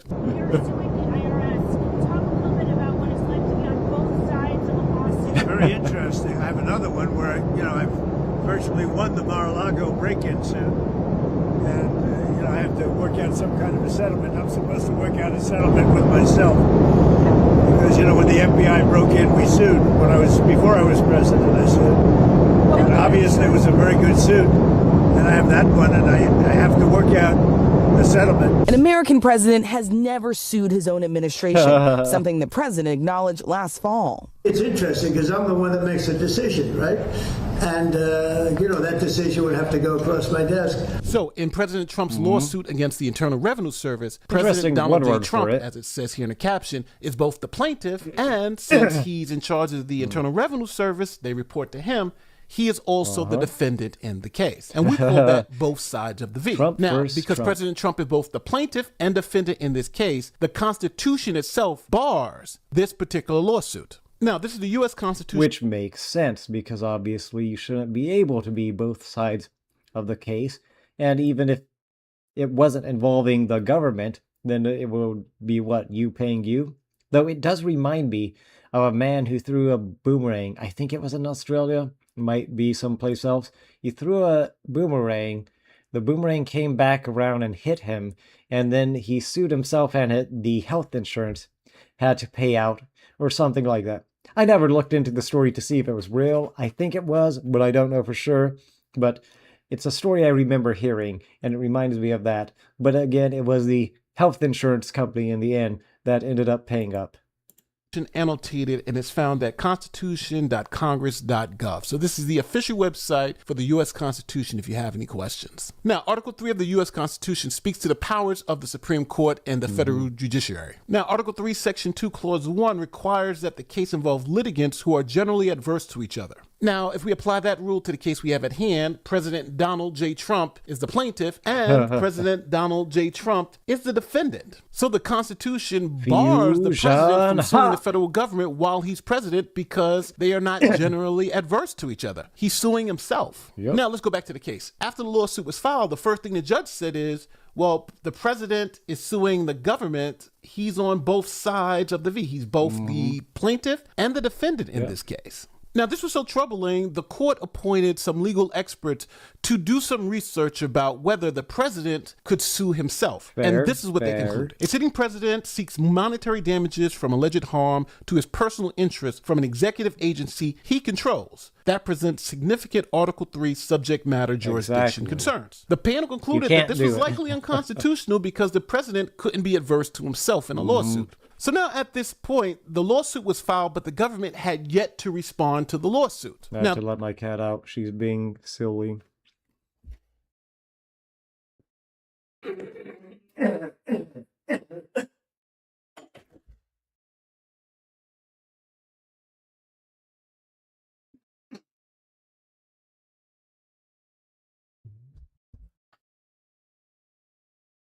And I'm back. My guy's dead. Sorry, I have to revive him. Revive! We revived! Alright, let's get back. This is important because if the government had responded to the lawsuit, then the court would have to approve any settlement. But since the case is unconstitutional, then there would be no need for a settlement. It would just be dismissed based on constitutional grounds. And also the fact that the statute of limitations ran out 4 years ago. So the plaintiff in this case, the President of the United States, decided to voluntarily dismiss the case before the government responded. Now, federal law allows a plaintiff to unilaterally dismiss their lawsuit if the defendants have not yet answered it. And the dismissal is available as a right to the plaintiff. And it's also worth noting that the dismissal of this case was with prejudice. That means that President Trump couldn't even legally bring the case again if he wanted to. And just so you know, I'm not making this up. Here is the document of dismissal. Plaintiff's notice to voluntarily dismiss with prejudice pursuant to federal rules of civil procedure. Now, for full context, the settlement agreement between Trump and the IRS clearly states that the plaintiff agrees to file dismissal with prejudice of the case under Rule 41. So this was a requirement of the settlement agreement. So let's recap. President Donald J. Trump was the plaintiff in a case versus the Internal Revenue Service, an agency that he controls and determines if they settle cases or not. Now, because President Donald Trump was both the plaintiff in this case and the defendant in this case, the Constitution says there is no controversy and the parties are not adverse. So this lawsuit is barred by the Constitution. Also, the 2-year clock for the statute of limitations started in 2020 and ended in 2022. At most, you can get 2023. But Donald Trump filed his lawsuit in 2026. That's 3 to 4 years after the statute of limitations expired. And then finally, with the case that's constitutionally invalid and the fact that the statute of limitations on the case expired, the Justice Department decided to settle the case. President Trump is dropping his $10 billion lawsuit against the IRS. In return, the Justice Department is creating a controversial new anti-weaponization fund of nearly $1.8 billion in taxpayer money. That fund is for Trump's allies and those claiming they were wrongly targeted under the Biden administration. See, and all of this, like, again, this is where he definitely deserves criticism. Just taking money and, well, I think some things are fair play. You know, I don't agree with everything the Biden administration did and all the prosecution there. That was a while ago. There's a lot to go into. So having some safeguards and guardrails does make sense, but doing it through a lawsuit and by just taking this money to set it up is not right. I'm going to say it's not right to do that. You know, you can't just sue the government while you are the head of the government and then say, oh, don't worry, I'll just settle and give myself like $2 billion so I can do whatever I want with it. This should, if you want safeguards and guardrails, it should go through Congress. It should go through the House and Senate. It shouldn't be done like this. Even if you don't think it would go through, you still have to do it constitutionally and not just go about all of it through lawsuits and therefore being able to go around everything. It should have to be agreed on. It's taxpayer money. The House and Senate should have to do this because they control the purse. Sources say the president would have control over who runs the commission and the authority to remove members without cause, and that the commission would not be required to disclose to the American people how it runs or its decision-making process. Yes. You don't have to disclose how it runs or how you're coming to these conclusions. You don't have to disclose the decisions you're making. You remove members without cause, control over members. Like, I can see reasons why some of this you might want it, but overall there should definitely be a lot more controls and a lot more transparency for sure. And again, not done with just taxpayer money by going around Congress. This is completely ridiculous. Of course, this shouldn't be allowed. And for striking it down, they did the right thing. I don't currently know if they have struck down the 1.8 billion as well, or if they're in the middle of that, but I think they should. So at the end of the day, the president sued the IRS, in which he controls, even though the statute of limitations on his lawsuit ran out. And as the plaintiff, he was able to sue, and because he's also the defendant, he was able to settle his own lawsuit. Remember? Now I have to close the door.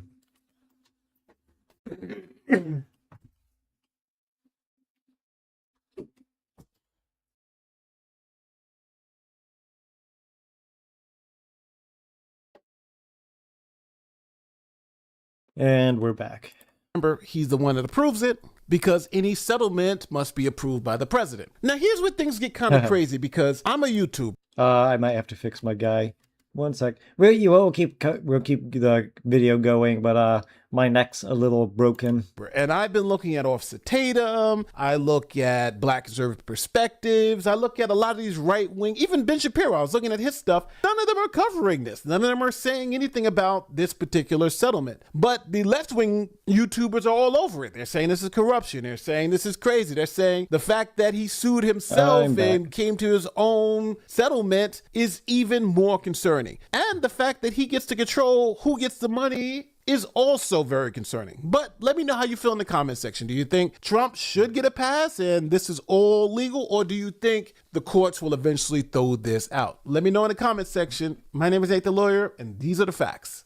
Peace. See, this is one thing where I do wish that he would have given his perspective on, especially because it's a legal matter and he is a lawyer. He says he's a lawyer. I believe he's a lawyer. He seems to know his stuff. I have no reason to doubt he's a lawyer. So that's where I would appreciate him giving a stronger opinion on. Again, I do think this is concerning and that he shouldn't be doing this. But I think also the Biden administration did far more concerning things. The level of going after their enemies, I believe unjustly so, and the level of censorship that they put on social media platforms where, again, you really couldn't dissent with the government and whatever the government said goes. I think that was just as concerning, if not more so. I'm curious about what some of the comments say. Any IRS agents want to do me a solid and leak my tax returns? Let's see. Has a great case. Literally served a search warrant while he was testifying in Congress. That's Matt Tabi. Let's see. All Trump has to do is open an office in Somalia and it would be all good and above board. Just ask Democrats from Minnesota. Yeah, I was kind of looking for any kind of insight there. But yeah, again, I don't think this is right. I hope they strike it down. See, I'm gonna see some leaflet stuff. Leaflet's always fun. Let's see. Oh, so she's watching some Benny Johnson. Let's see this. What is she doing? Massive win. Federal judge upholds Trump's mail-in ballot ban. Citizen-only voting. An Obama pass. Nice. By Benny Johnson. The number one reason why you don't want to take third worlders from low trust societies and bring them to your high trust society is because that's the quickest way to make sure your high trust society becomes a low trust society. True. And it's happening all across the country. And this is the problem with this is what do you call it? Blank slatism. It's you think that you can just take people from other countries that have like a completely different culture and that they will immediately first off, you assume that they want to assimilate, which we don't even know if that's true, if they even. And there are so many people who don't, like, so many people who come over here and just want the benefits. They know it's like, oh, it's not good over where we live, so we're going to come over here.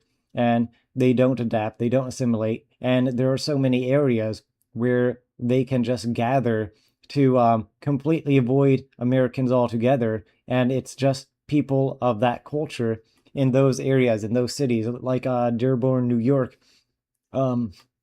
It hardly has any like normal American citizens, and most of them are just migrants in that area.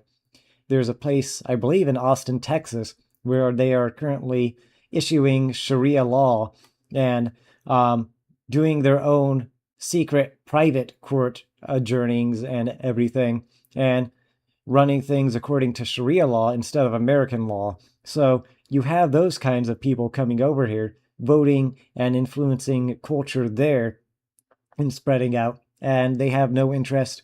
And again, that's not all immigrants, but there are enough immigrants that have no interest in acclimating to this culture, where it's a serious concern. It's something you should be looking at and paying attention to. And then in places like New York, they're actually allowed to vote in state elections. And there was one situation recently, I forget where it was, one state where they allowed people who were not citizens of that state to vote in that state in federal elections. I wanted to get around to that at some point. Want to assimilate, like we don't even check for that. But if they can assimilate, right, it's like completely two different things. In my opinion, any country that is like non-compatible, we should just not even let them in. Yeah. And I think it's pretty obvious who the people are that are incompatible. I think it's very obvious. And I think it's totally fine for us to want to protect our culture as Americans. It's not racist at all. It's not racist, No, bigoted, or whatever. For us to say, listen, we have our own. And so often you see people and hear people say, oh, look at these rich cultures and diversity. But at the same time, they don't want, if white people go to their countries, it's colonization. But if they come to America, then it's diversity and strength. It's completely disingenuous and hypocritical thinking. And it's hard to say. I'm sure some people actually believe that and they don't realize the hypocrisy. But then there are people who absolutely do believe, who absolutely do know they're being hypocritical and just don't care. Own culture in our own country. So does every other country. Japan has its own culture. China, Europe, everywhere has their own. Africa too. They all have their own cultures. And for us wanting to keep our culture how it is, that's and if we don't do something about it, the nation is doomed. Come with me to Hamtramck, Michigan. This is a suburb of Detroit. It's notable because it's the only Muslim majority town in all of America, and the city's certainly seen better days. The main street is effectively abandoned, as is most of the city, I think except for Dearborn. I guess they have. Dude, let me tell you, I was alive during 9/11. There's no fucking way. I guess they have. Dude, let me tell you, I was alive during 9/11. Darn it. I want to see what it says. You were also alive for Sodom and Gomorrah. There's no fucking way that I would have even possibly thought that like this would happen. I mean, isn't that just the Iranian regime at that point, Sodom and Gomorrah? There's no way, dude. There's no way. Palestine Avenue now. Way to go. Palestine really proud of Avenue. all of you. Oh we made a God. Palestine Avenue. Look at these Michigan residents here. Isn't that great? All these. This is what you think of when you think of Michigan, isn't it? Great job, everyone. The point is that this 70% Muslim. Let's see. Amtrak is widely recognized as the only Muslim majority city in the United States. While the U.S. Census does not track religious affiliation, estimates suggest that roughly 60% to 70% of its roughly 28,000 residents are Muslim. The city is also governed by, what does that say? Wait, I don't think it's doing anything. By an entirely Muslim mayor and city council. Yep, and that's what they do. Once they get in office, they only allow for Muslims to get into office. And they just chokehold it, and they don't want non-Muslims to get into office. This is exactly what they do, and this is why the ideology is so dangerous. It's a lot like communism. You can vote your way into it. You cannot vote your way out of it. Muslim city that is comprised of mostly people from Yemen and Bangladesh. Has any American politician or globalist explained why we need infinity people from Yemen or Bangladesh in our nation? Yeah. No, they never. Like, what is the reason that they want to let people in from these places? America is for Americans. So why do we need to let people in? It doesn't make any sense. Only if it benefits us. I keep saying this. It has to deal with whether or not it would actually benefit us for them being here. And very obviously, Americans care about their we Americans care about our culture, and we should be able to we should be able to say that we don't want that culture assimilating with ours because it's incompatible, and a lot of them don't even want to assimilate. They never. Let's see. Just to, I don't know. I think my stance is a bit kind of nuanced. I don't know. I think maybe she could have worded it better, or my views are just different than hers. I think it's a great thing to be welcoming and open to people But if we just let anybody in, and our standards and our society starts to fall into disarray, it makes it worse for everybody. So by allowing anyone from any culture and with any belief in here, if it hurts society, then we're hurting everybody, and it's not fair or good to anyone. So we should be discriminatory to some degree as to who we're letting in here, because we shouldn't want to hurt anyone, and it's usually the poor and the needy and the helpless that suffer the most, because that's where these people migrate to. And then you have these sanctuary cities, and they're allowed to vote in state elections. Again, New York and I believe California allow for that. And then they keep allowing for more and more of this.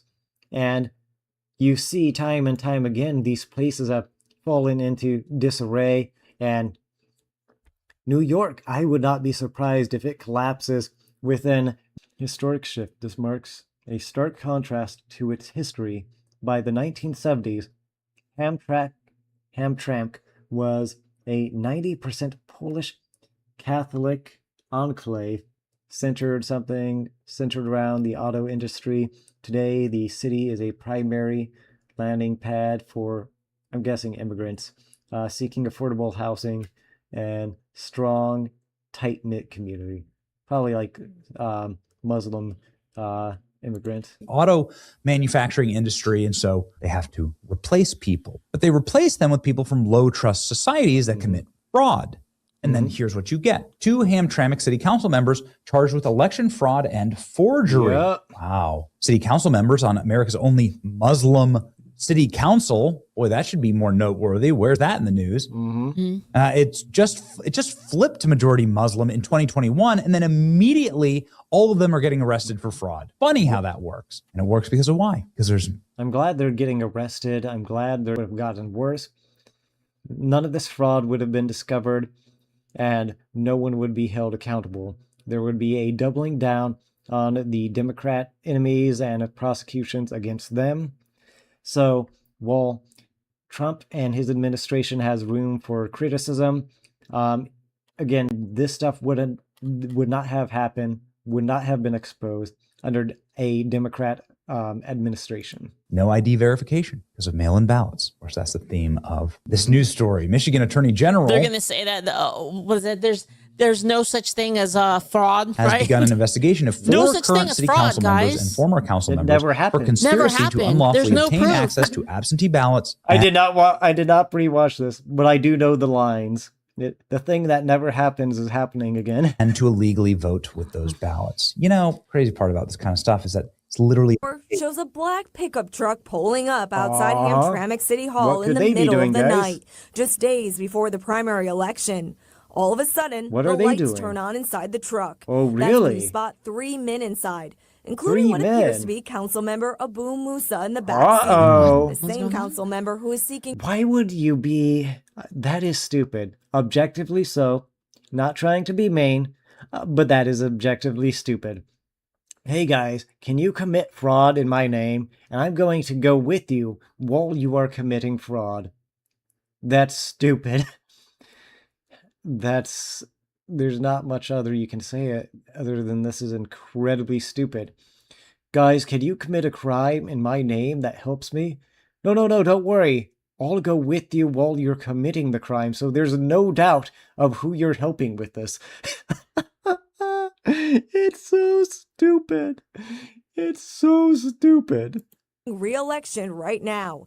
The video then shows the driver getting out and stuffing absentee ballots into the drop box. Guys, who do you think they're helping with this ballot fraud?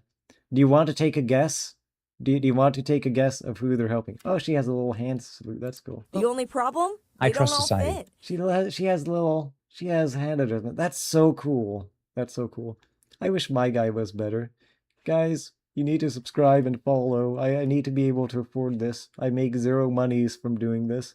He then starts pushing them in before reaching for 2 more stacks. Oh my The whole time looking around to see if anyone is watching.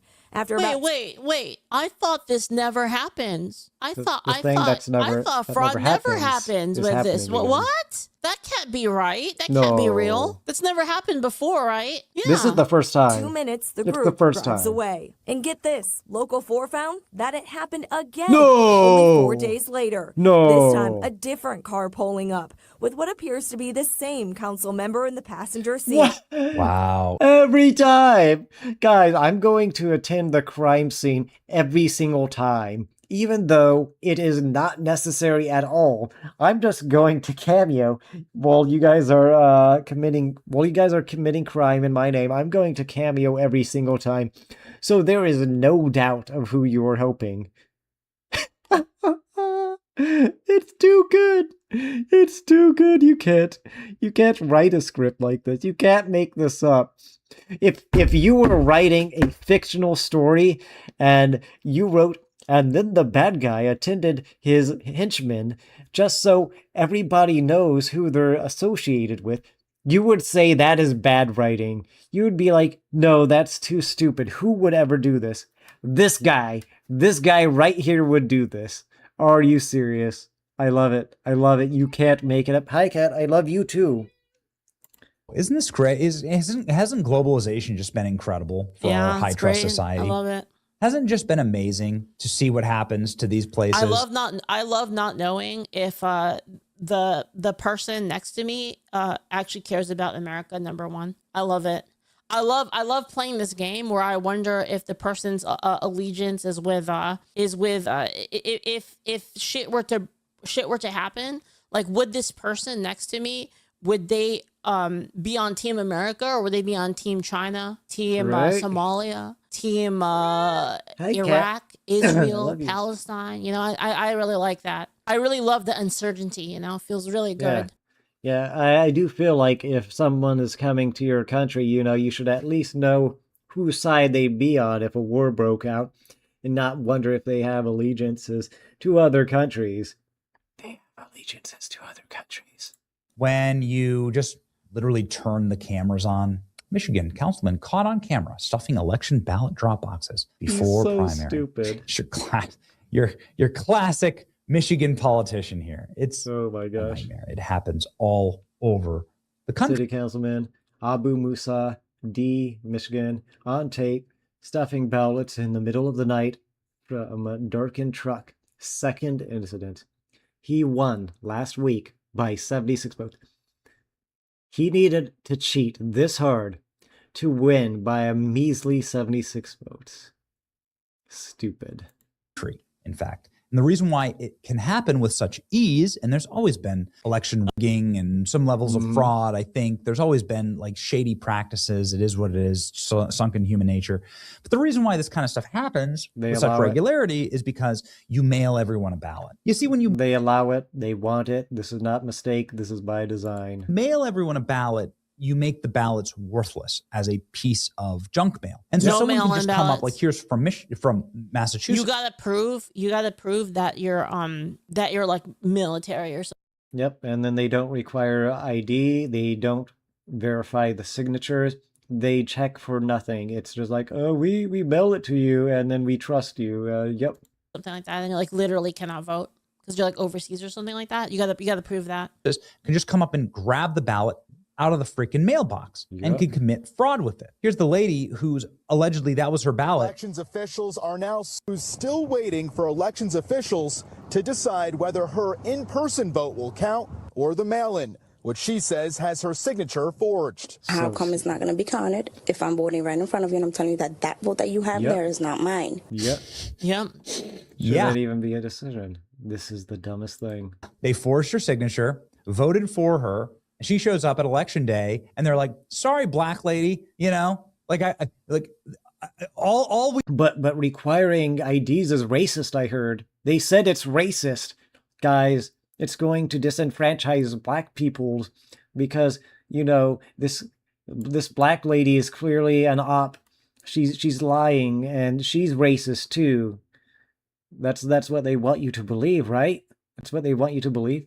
His lips look funny here. It's like a fish. Here are stories about black women being disenfranchised. Yet here's a black woman being disenfranchised, having her ballot stolen. Somebody voted for her. Yeah, diabolical. It's true though. Absolutely They diabolical. don't care when they say like black voters being disenfranchised. They don't actually care about that. They don't. It's an op. Do you want to talk about disenfranchisement? How about freaking illegal people voting? How about all of the illegal people coming here and then getting the ability to vote? How about that? How about that? Because again, they can vote in the state elections. They're disenfranchising everybody else's vote because now they can just come in, swarm, and vote to allow it to keep happening. And why wouldn't they? It's not even entirely their own fault because you allow it, you incentivize it. It is in part their fault, but if you know they're going to exploit the system and you continue freely and willingly to allow it to keep happening, then you are at fault as well. For disenfranchisement for minorities and like, how's that, huh? With infinity mail-in voting, and I don't know how many other different cases you have to bring up, how many other different times. We got to show you. It happens all around the freaking country. Yes. 5 charged in absentee ballot. This is in Connecticut. Crime stemming from 2023 Bridgeport crime absentee ballot. This is in Connecticut. Stemming from 2023 Bridgeport primary. And do you guys remember when it was ruled unconstitutional for them to keep counting the votes? I think it was after a certain time, and they kept doing it anyway because they don't care. They don't care about cheating. They don't care about any of this. Well, no, let me take it back. They do care. They love it. They want it, and they support it. They support it. It's by design. They absolutely do care, but in the opposite direction. Don't let them say they don't care. They do care. They want it. They support it. And they will fight you tooth and nail to keep it. Crime stemming from 2023 Bridgeport primary. Wanda, they only care when it makes them feel like good people. Stuffing piles of ballots in. They don't care. You know, I think it's a little bit. We discussed this, Benny Johnson. They do care. Shut up. Ironic that the states that Kamala Harris won, right here in periwinkle blue, but those states, if you periwinkle blue. You want to know I don't know if this is periwinkle blue, but why would you know the exact color of this? Is this periwinkle blue? I'm sorry, that's just a very odd specific. I would have just said blue and red, but he specified the color. Why? I don't know. That's just a funny specification. A hack for life, guys. I'll give you a hack. This is a real true life hack right here for give it to us. Leave it. Give it. Your ability of pattern recognition and perception. Okay, this is very important. So listen to me here. All right. If a person has to tell you how good of a person they are, they're not a good person. You should be able to tell from their actions. Their actions should speak for themselves. If they have to tell you that they're good, then they're not. If they have to virtue signal that they're good, they're not. Exactly. It's the meme. It's like, your story just tells how people feel. It shouldn't have to tell you. It should show you. Oh, I feel so angry right now. That's from Futurama. And it's the same thing in real life too. You shouldn't have to tell people that you're good. You should just be good. Just be good. You don't have to tell people how good you are.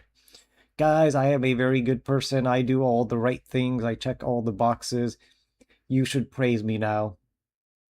Good people. Perfectly over a map of the states without photo ID voting rules. Oh my gosh. You'll find a 1-to-1 correlation between states that don't use any ID to vote, that have infinity mail-in ballots, and the states that Kamala, there weren't any mail-in ballots. If we had voter ID, then would Kamala have won any states? Is kind of a really great question, I think, here. Is President Trump signing an executive order requiring citizens proof of citizenship to vote?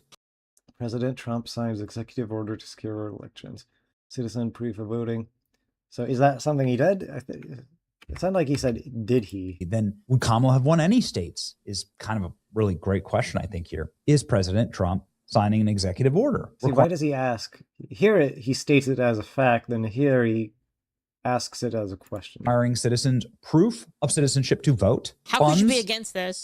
For voting, which not are logically, enormous amount of money the federal government spends on voting systems, will be tied to integrity compliance. Listen, the only argument against this stuff, there's only one argument really. You want cheating. Argument is well, it would make it a pain in the ass, and we would need to like hire more people, and then we would need to hire more people to enforce, right? You'd be like, oh, well, we need more people to like check. That's not an argument. They're more than fine with bureaucracy.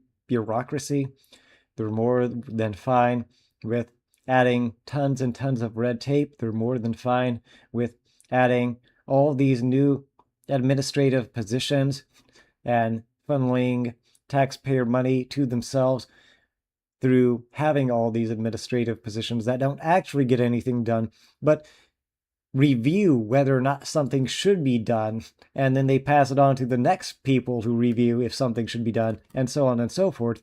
And that's how they create all these meaningless jobs where nothing gets done. So they're more than fine with spending money and hiring people to do this stuff. It's just that they don't want to. Again, it's intentional and by design. Ballots, more people to man stations. We're going to need... There's a saying that says, don't assume malice, what can be attributed to, let's see, incompetence or something along that side. Let me get it. I want to make sure I get this right. What is the saying? Don't attribute to malice what can be attributed to incompetence, or something like that. Never attribute to malice that which is adequately explained by stupidity or incompetence. Yeah, no, I think we've taken that way too far. By now, we can no longer assume stupidity or incompetence, and it should be assumed malice at this point, especially with the government and administration. They have far too long proven that it is not stupidity, it is not incompetence, it is definitely intentional and malice. Lots more people, but you know malicious. What? I feel like this is the one case that this is worth it, right? Like, and guys, I'm not a huge fan of government spending. I hate taxes. I hate anything. I think the government is inefficient in everything it does, but this is its one job. This is one of the only jobs of the government is to do this. If we have to pay more money to ensure election integrity, it feels like the most important thing we could spend money on. Because here's the thing, let's just be real. We're going to lose more money if we don't have this, because then if you don't have election integrity, you don't have elections. People are gonna abuse the system so that they could take more of our money. Everybody knows it. You just have the illusion of the attorney general. They're gonna abuse the system so they can get more welfare so that they can waste more of our money, and then they're gonna up the taxes because they need more money to track election fraud and crack down on late ballots and axes Biden's voter turnout executive order. Well, ladies and gentlemen, this sounds like a really good thing for anybody who wants secure elections. Trump signed it. It's a fantastic executive order. He signed it back in March. It does a lot of really good things, but particularly says you have to be part of the state citizenship list. You need to be an American citizen. And if you are not an American citizen, you're not going to get an absentee ballot. You're not going to get a mail-in ballot. You're not going to get any ballot. That's how it should work, but it keeps on happening anyway. So it needs to be looked into, and multiple people need to be held accountable. And of course, it's illegal for you to vote. That applies to all states, but no state, well, at least these states refuse to do anything about it. And we don't know why. I wonder what they have in common. Refuse.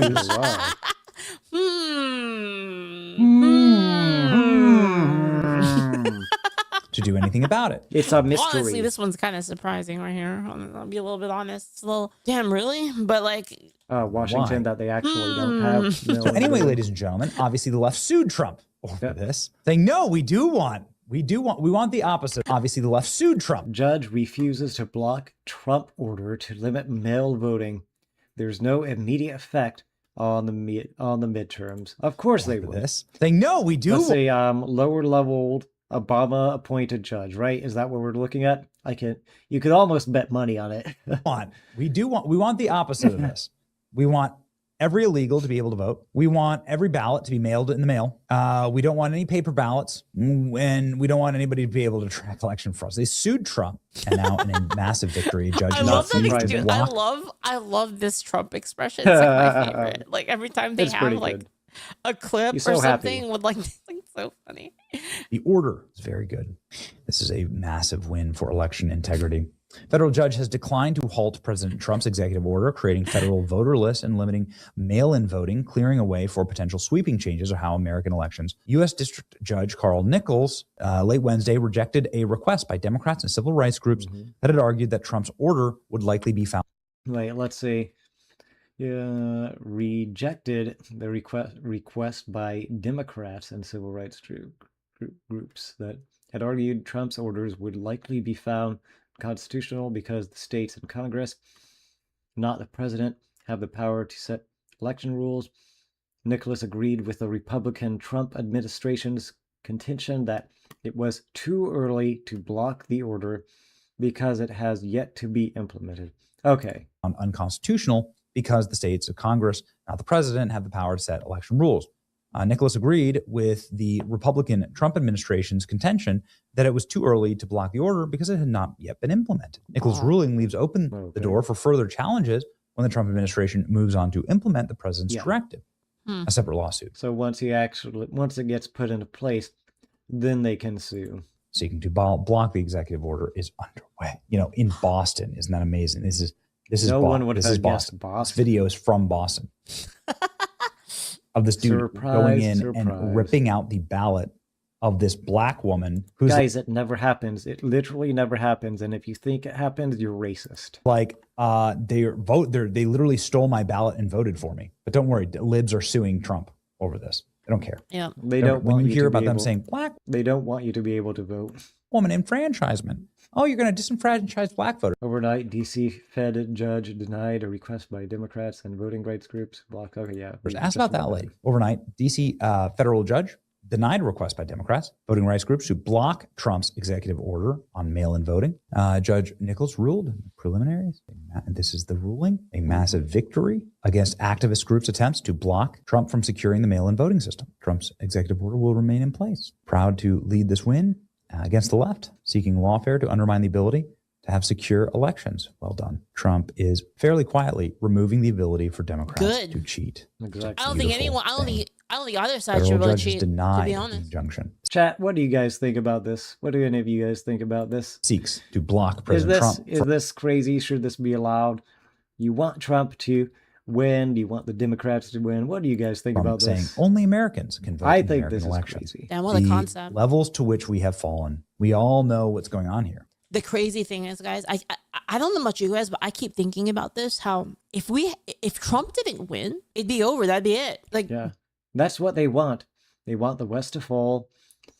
We were close. We were close, man. I am so glad Trump won, but he needs to do more. There needs to be more accountability.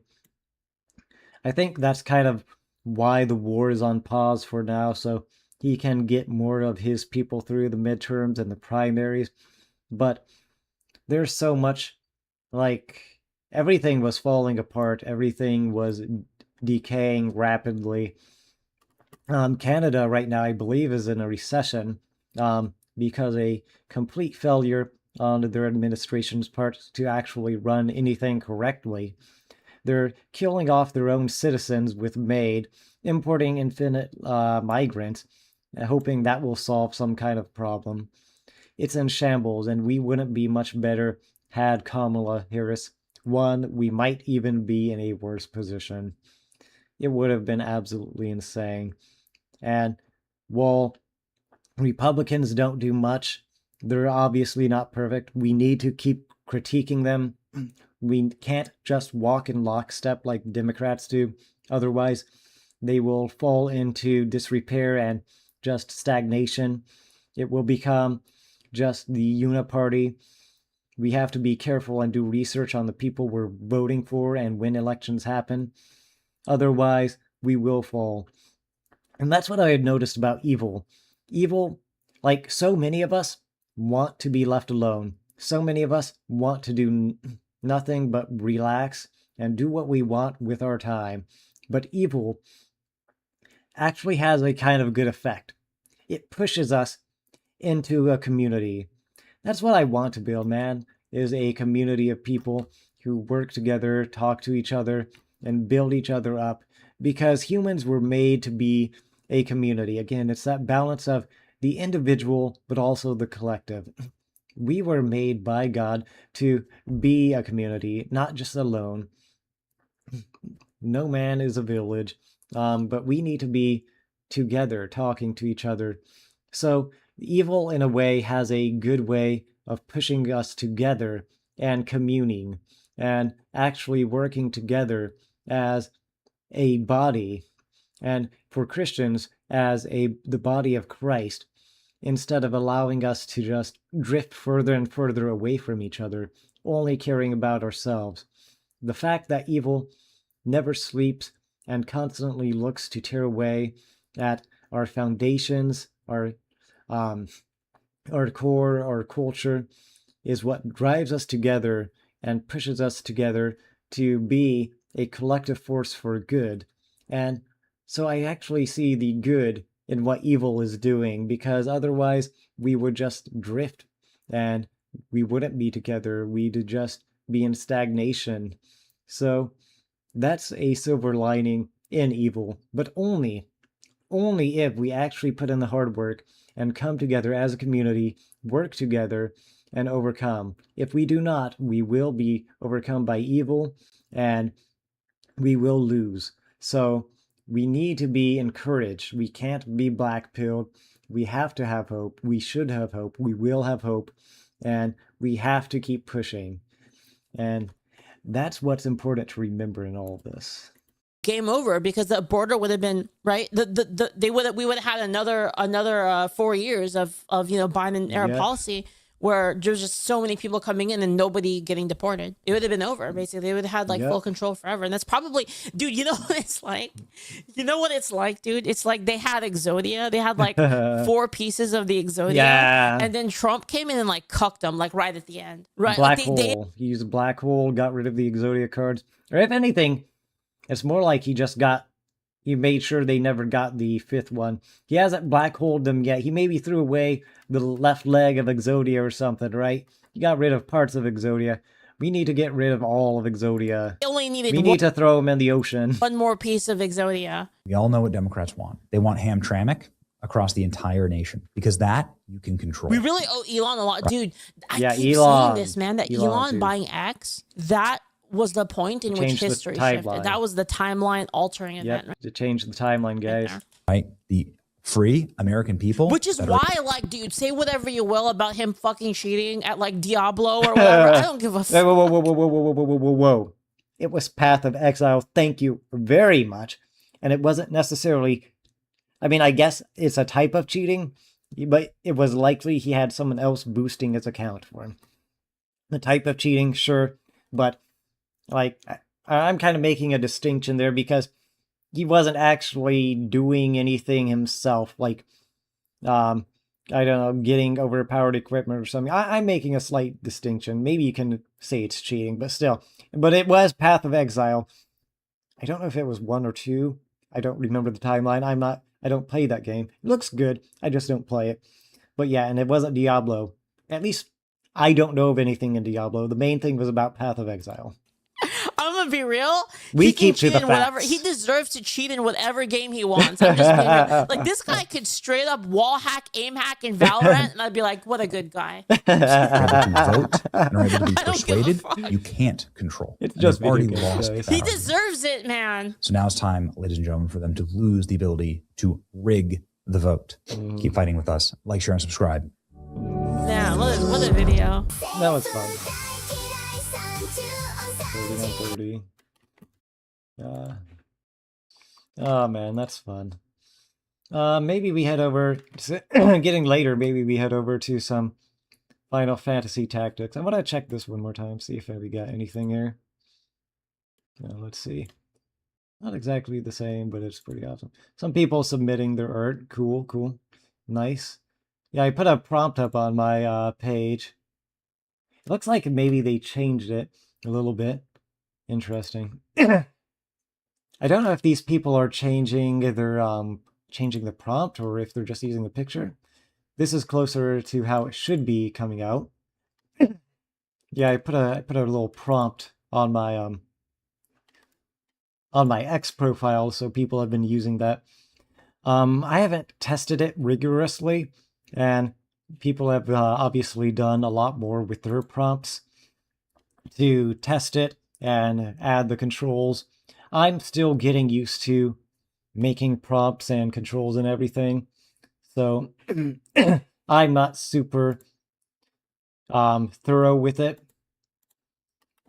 But yeah, I'm getting used to it. I want to start doing animations, but I don't know if I'm just too ignorant on the matter to do animations. Maybe I should hold off for a little bit. But let's get over to the game capture. Now that should be right.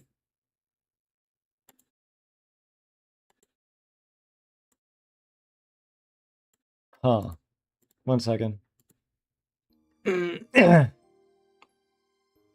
Game capture.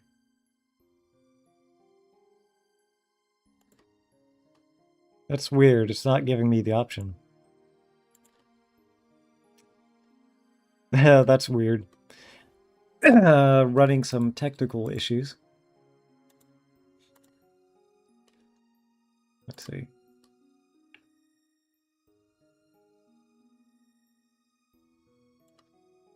Huh.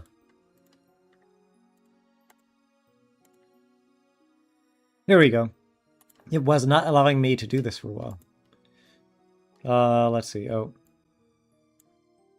There we are. And now I was doing hard mode, like the hardest mode. But here's the thing. Being realistic, I am new at this game. And while personally in my spare time I wouldn't mind doing hard mode, but there is a lot that this game doesn't flat out tell you that I don't know about, because this is actually the first time I've been going through this game. And one of the things it doesn't tell you about is, like, you get a 30% damage reduction to the damage that you deal. So I was losing a lot, especially to mages. I did learn a bit, but I don't think it's enjoyable. Again, while I don't mind failing again and again and again, I understand to some people it might not be the most enjoyable thing. But I think I will do a new game on, like, let's see, moderately balanced, let's see. I'll probably do night mode, and that should be like the normal mode. And hopefully we'll be able to progress through the game at a more normal rate. I always like the hardest modes, but again, while I don't mind failing over and over again, some people might not care to see the same thing play out over and over again. And apparently this actually determines how much damage you take from certain enemies. I have no idea what determines what, so we'll just choose like a random one. Let's do Leo. Let's see, enter. Maybe I use the controller. Maybe. But there was some janky stuff with that too. We'll use the controller. I am Arazlam J.D. For the greater part of my life, I have been a student of Ivalice's middle age. Interesting. You are familiar with the War of the Lions? With the War of the Lions? No. It was a bitter war of succession that rent the land of Ivalice in two.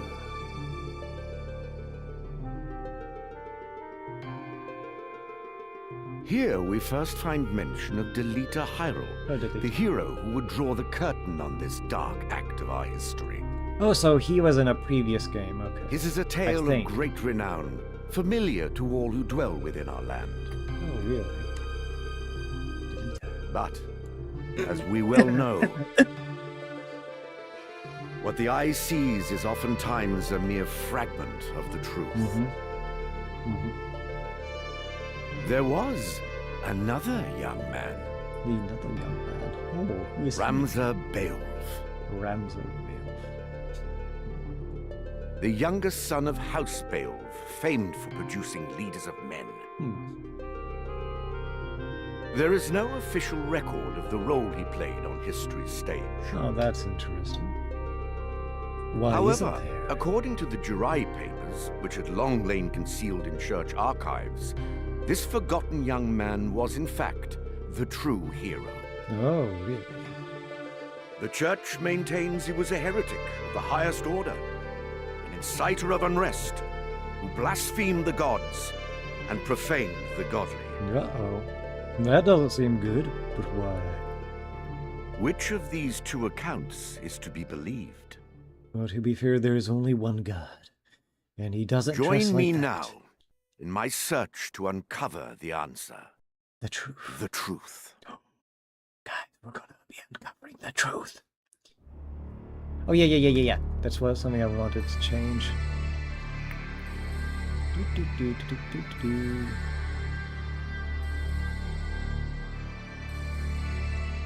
Where's my noise gate? Oh, that's way too high. Oh, no, okay, I see.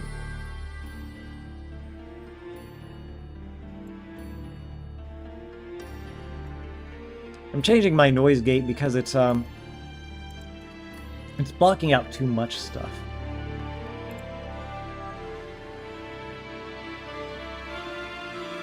Alright, why skip? Yeah, sometimes my noise gate for my microphone would stop me from whispering. And it would... Oh, Father. Yeah, see, it won't capture my not your way with children of Ivalice, but deliver us from our sins, that we might know salvation. Lady Ovelia, it is time. It is time, Lady Ovelia. I'll not be much longer, Agrius. Your escort has already arrived. Well, the escort has arrived. Please, heed the good lady's words, Highness. You must hurry. Heed them. Still in here, are you? It's been the better part of an hour.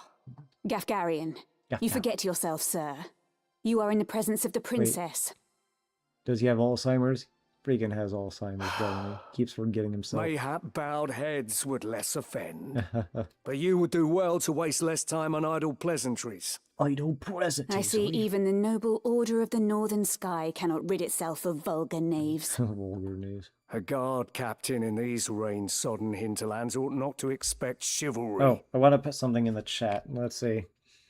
Because apparently you can rename some of your characters.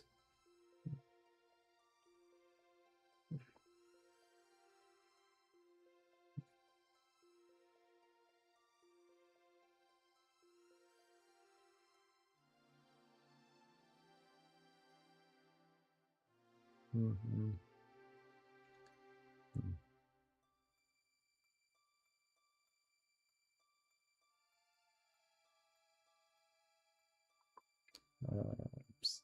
Yeah, you can rename the characters. So I think it would be cool if I want to make something interactive for chat to do, and maybe we'll get someone doing something here, right? Maybe. I would love it if someone was finally chatting. That would be cool. Let's see. We are in the employ of the Order, not of it. Our pay does not cover trite courtesies to the likes of you. What courtesies? Govern your tongue. Enough. Let us be on our way. Yeah, come on, let's go. The Father watch over you, child. And you, Elder. You, Elder. Ooh, that doesn't look good. Milady, the enemy is upon us. No, no, not Knight. You got Tanner's men? We are paid for this. Time to earn our keep. I'm What is it, curious what's Ramsar? happening here. You above getting paid to do a job? I'm a knight no longer. Just another sellsword. Right then. To battle. To battle! Time to mess him up good. Deliver us. Deliver us to the promised land. Do do do do do. Deliver us. Oh, and I have the music turned off because YouTube doesn't like it They and bear the crest of the copyright. Black Lion. Duke Goltana must be mad. You there, wench. It is useless to resist. Which is sad because it has good music. You will surrender the princess. He called her a wench. If not, well, I would hate to see anything happen to that pretty face of yours. No, he called her pretty. A head on a saw? These swords of Goltana, lack wits one and all. In that case, we should be able to handle this without you, Gafgarian. Let's see, asking something else to my chat.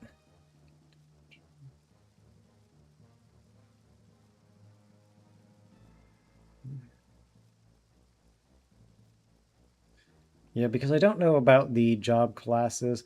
Again, I am a complete noob to this game. I want to learn more about it. So, hopefully maybe the community can help. And will be willing to help. Let's see. Mayhap you could, but there's no money to be made in that. Lad, Ramsar, with me. Now, in this one, I can only control Ramza. And they'll be doing most of the fighting for me. You would have us slaughter them. Are you mad? Kill them here, and you'll have played into Duke Goltana's hands. Agony. We need only put them to rout. I find dead men rout more easily. He's not wrong.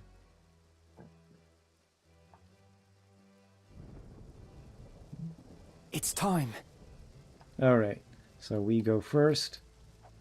Now I did learn some of what to do.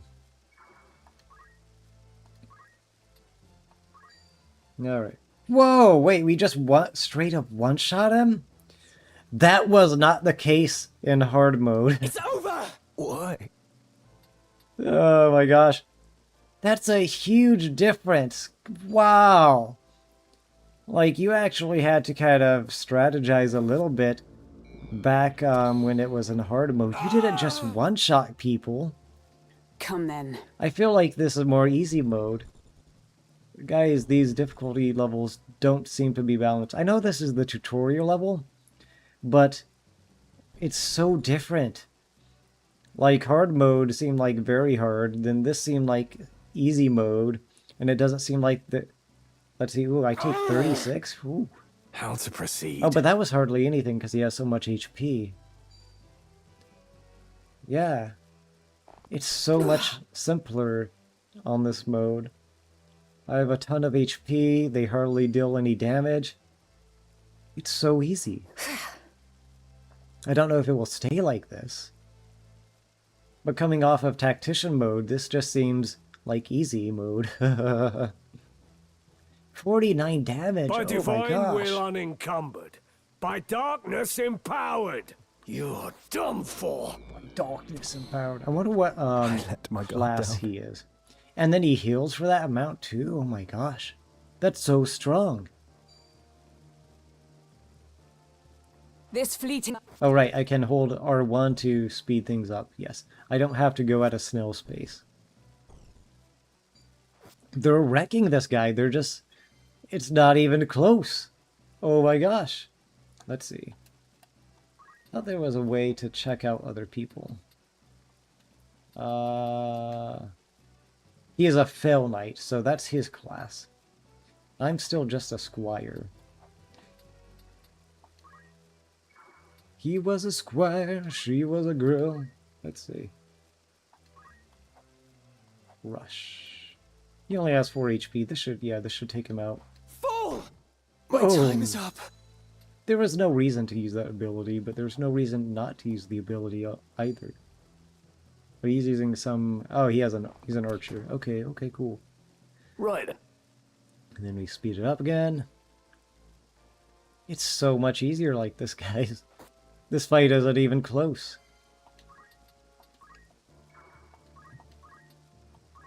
42 damage. I wonder if any of this has to do with the astrology sign I picked. Nay, wench. You've quite a mouth on you, princess. Oh boy, yeah, just wrecks her. Hold there! Hold there! I think not. If you feel wronged, blame yourself or the father. No boy. Yeah, you shouldn't have yelled at him. You should have just tackled him. This cannot be. Delita. He lives. Oh, that was Delita. Why does he serve under the banner of Duke Goltana? I get it now. I do not understand. Do not understand. Me neither. So let's find out together.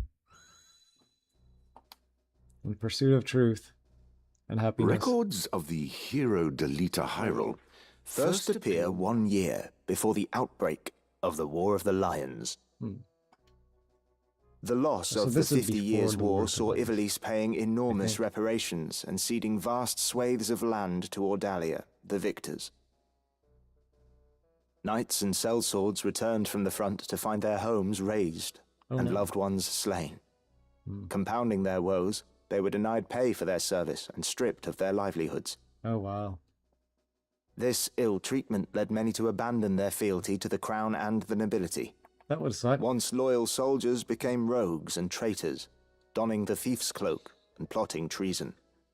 Because it was a time of great unrest for Ivalice. Murder and theft were commonplace. Many were the young adventurer and mage who stepped forward to counter this threat. Of these, the city of Garland, too, saw its share. It was there that our tale began, a year earlier. Okay, so people are trying to stop the treasonous rogues who weren't paid by the state. Interesting. Yeah, that would be a tough situation. Did you hear? Another Wayne was struck last night on its way to Egros. What's a Wayne? The Corpse Brigade again. 'Tis long past the hour for drills. What is happening, I wonder? Delita, what do you suppose this is about? I could hazard a guess. Oh? I think Duke Larg is coming to Garland. Duke Larg? Why? Not just the Duke. The Marquis Elmdor de Limbry, too. That's the first I've heard of it. This has not the sound of a state visit. All of Ivalice is in turmoil. The Order's supposed to be keeping things under control, but the fact is, they number too few. Interesting. And they mean to bolster their numbers with us. All right, everybody, fall in. So they need recruitment. Oh, I didn't realize it would skip all of the text. I thought I still had control over the text. Oops. Whoopsies. 'Twould seem the time to take up arms is already upon you, young apprentices. I've just received word that a band of thieves, routed by our knights, flees here to Garland, where the bustling streets will only aid their escape. Interesting. We will move to stop them and finish the task of our brothers. Exactly. You, young apprentices, will accompany us. See, now, aren't these the same people that refused to pay the knights? So how do we know that we'll be getting paid? Or are you just doing indentured servitude? This is but a squall before the storm of battle. Prepare yourselves at once. Dismissed.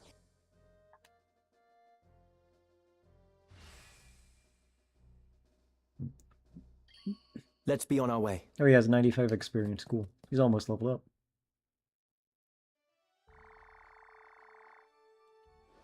Alright, let's head into the city. Can we? What happens if we go here? Oh, so we were at a military academy at Garland, boasting 700 years of history. Many students, graduate from this prestigious institution with aspirations to become great leaders.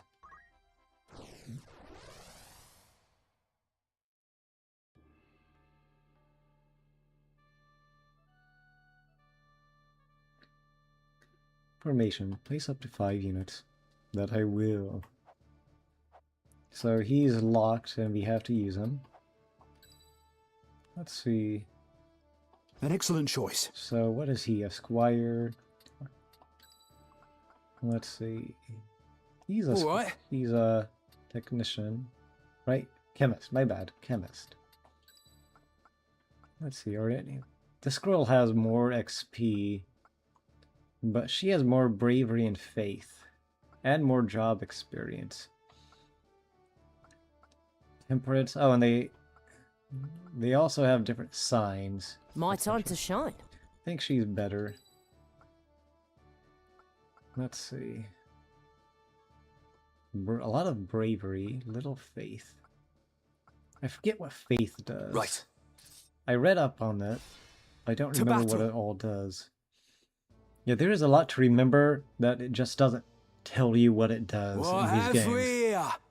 Little moppets, is it? Our luck's turned for the better. Little moppets? I'm not a little moppet.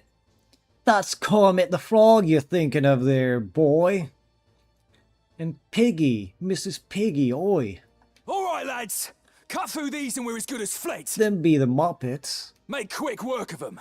And don't be leaving no squealers behind. No squealers, oi. Can't have the squealers. Me then.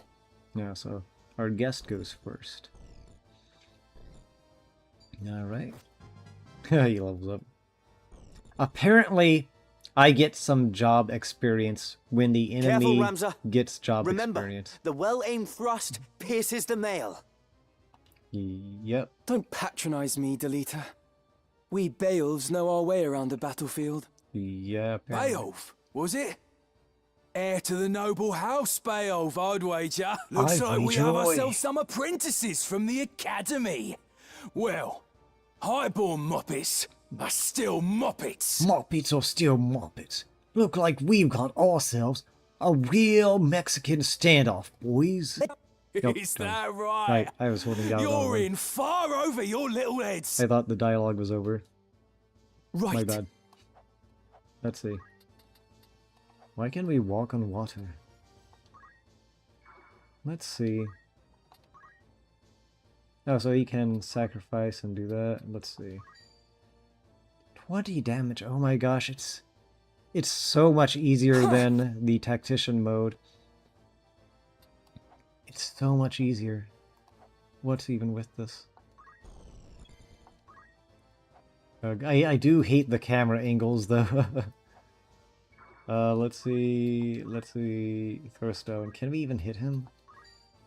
Okay, we can. It goes right there. What the? What the? Good job, Muppet. We did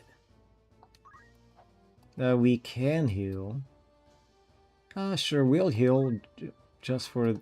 No, I don't like leaving you there.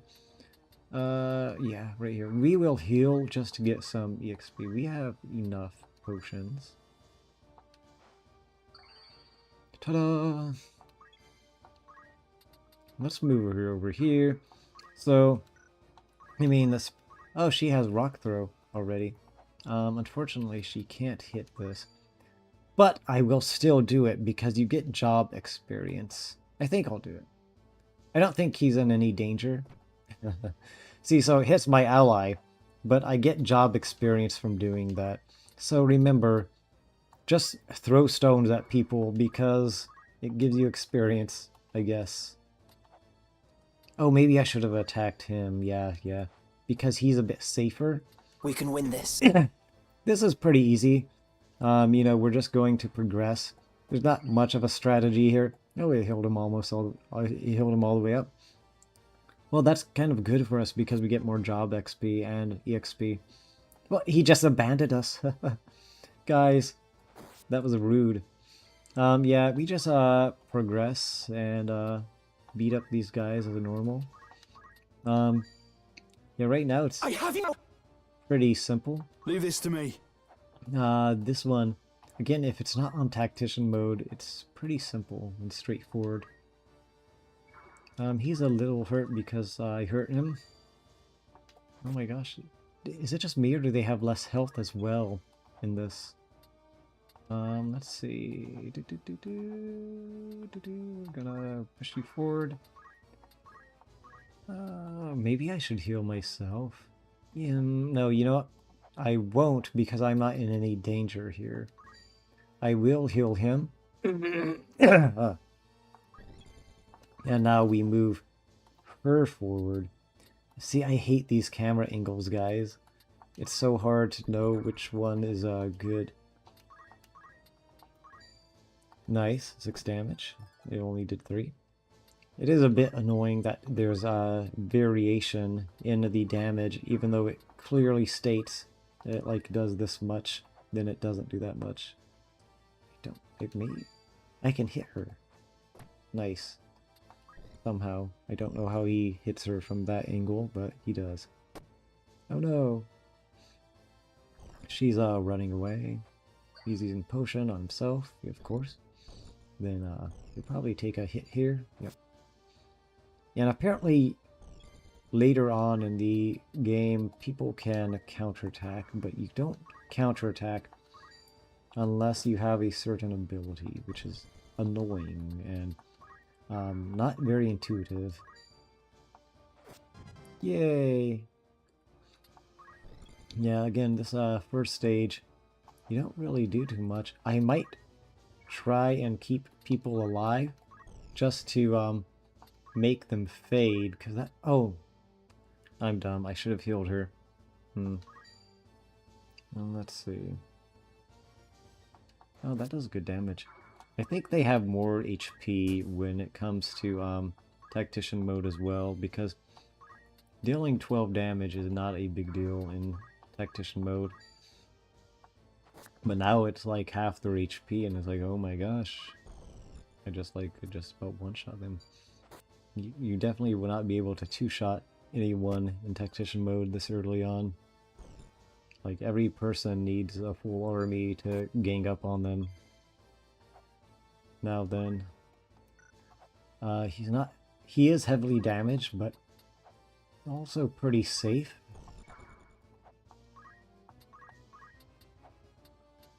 Yes, I can heal her. What? Oh, I see. Maybe I can heal her. Yes, if I go over here, I can heal her. Excuse me. And potions are pretty cheap. Let's see. I will do what I can to keep this last enemy alive for a while, so I can farm whatever these guys are about to drop. I want to start moving my guys over here to these corpses. I feel like there's someone over here. Oh, maybe we dispatched them. Yeah, I think there's only one person left alive. And we'll just wait here. Let me think. I think if I wait over here, we're good. Maybe we throw stone. Throw stone and wait over here. Oh no! Oh good, he's going to use a potion on us. That's very good. Stop throwing stones. Oh, he doesn't have... Hopefully this does not kill him. Good, because you can crit at times.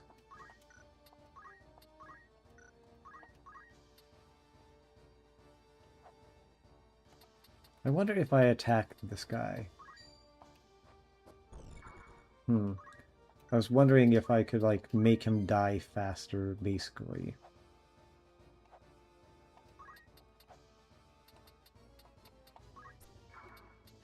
Let's see. I'm going through all of our potions here, but again, they're pretty cheap. And if they keep us alive long enough to check these bodies, it might be worth it.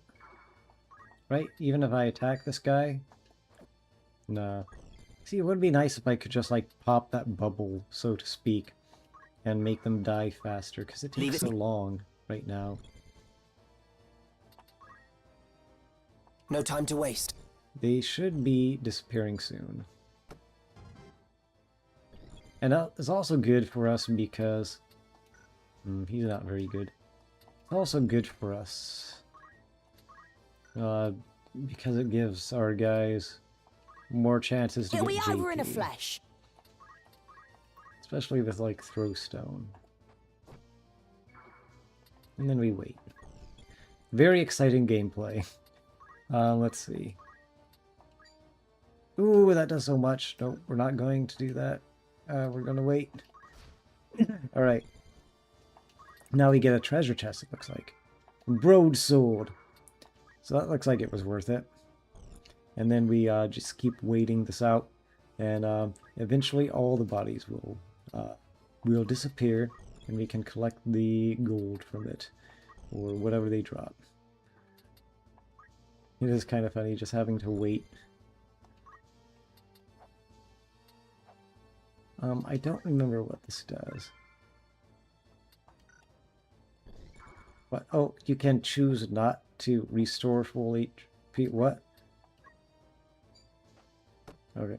I hope it didn't deny her of anything else. And guys, these bodies take so long to disappear. They take so long to disappear.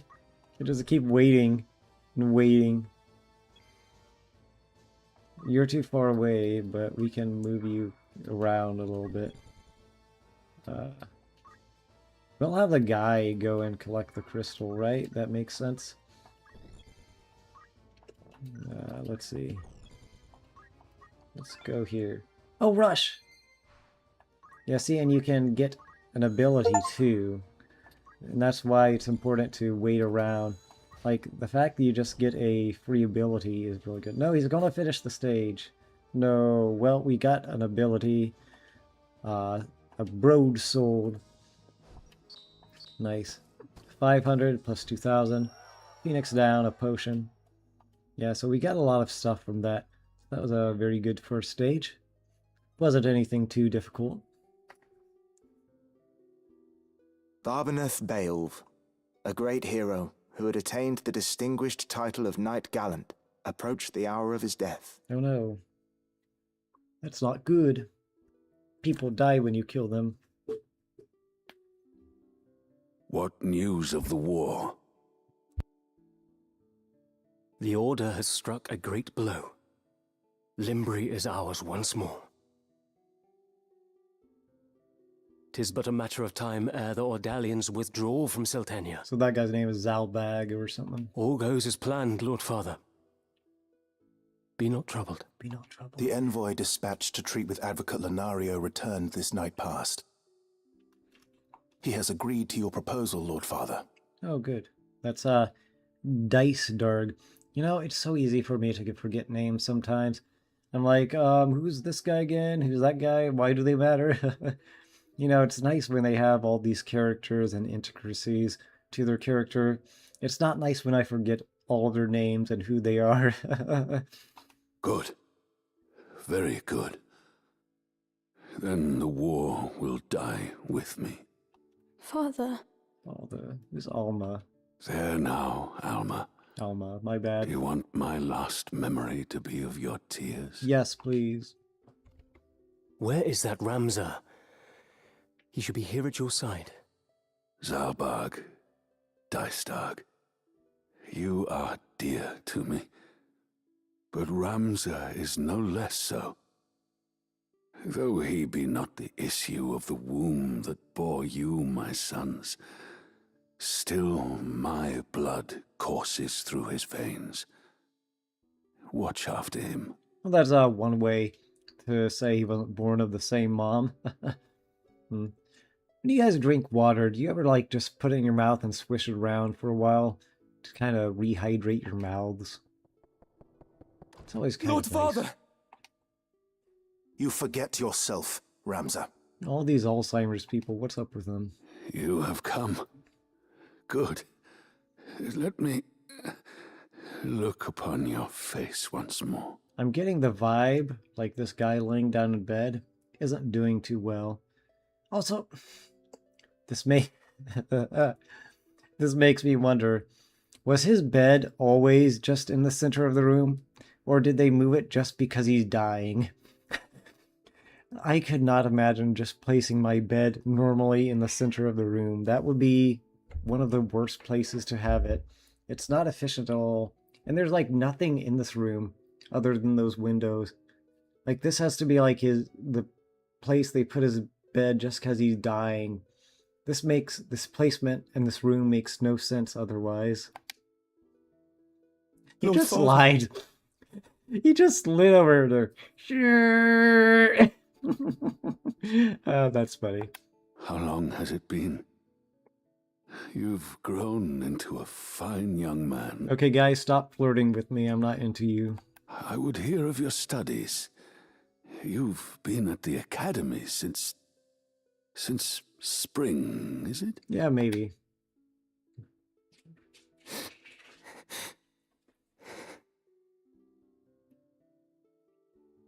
And there's a possibility my cat Hear wants me, out again. Ramza. For generations, we Beowulfs have stood foremost of those who serve the crown. I'm gonna go let her out. Ours is the soul of the knight. Become a knight worthy of your name. Tolerate no injustice. Stray not from the true path.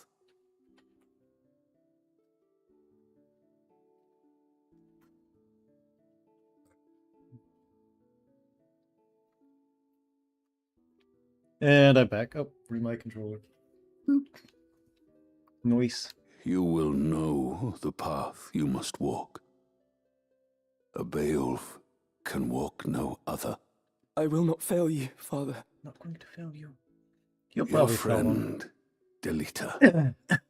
He is a good boy. He is low-born. Whoa! But he can serve you well. Did he just call him a mudblood? I've made arrangements for him to enter the academy. You should have seen the look on the headmaster's face. So, is this like a flashback? I think it's a flashback. I don't remember. In the years ahead, you will need someone whom you can trust. You could do far worse than Delita. As you say, father. I do say, father. You know, his design kind of reminds me of Edward Elric. Of your sister.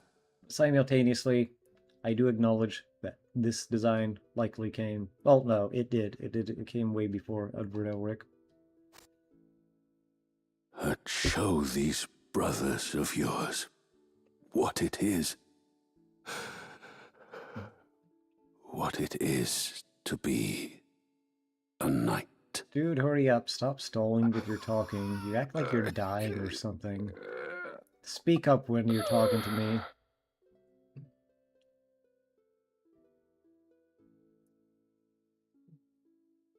Oh wait, guys, I think something happened there.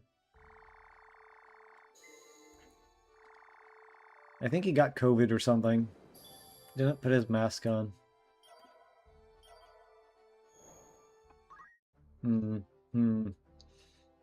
So, what's our JP now? See, like I was saying, I learned some things. Oh, interesting. The first thing I want to do is get JP boost for all of them. So 250 is what I want each of these people's squire's ability to be. I'm not going to do this guy yet because we need a chemist. But we want 250. Oh, they already have some, like... I don't get how this is attributed. She's level 1 with 8 JP. This is 1 to 90 JP. It almost seems like completely random amounts of JP. This guy can already be a white mage. Yeah, see, there's so many intricacies of this game. I feel like I want him to be able to use Phoenix Down before I make him a white mage. And maybe Auto Potion. Treasure Hunter might be useful as well. I can teach him eye drops if I wanted to, but let's go for Phoenix Down first. And then I want... Welcome. Probably want some potions, because I used all of them. My cat just came back in my room. Are you happy? Thank you for your custom.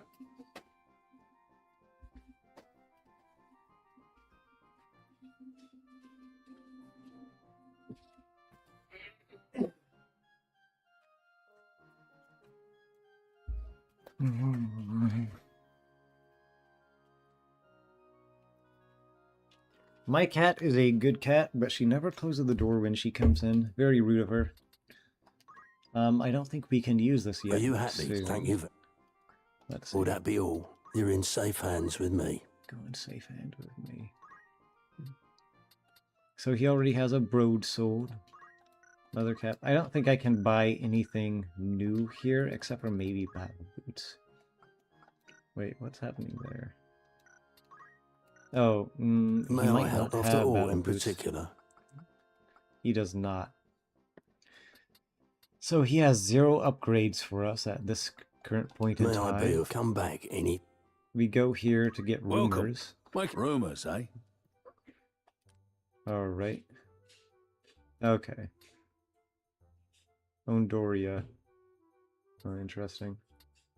Need anything else? Thanks. Yeah, so that's like a backstory for things that are happening. Interesting.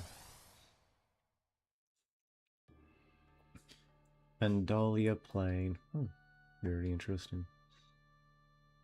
Place up to 4 units. So let's place It's you. time. Let's place you. Here I go. You. We're gonna place you. No, no, no, no, no, no. Oh, only 4.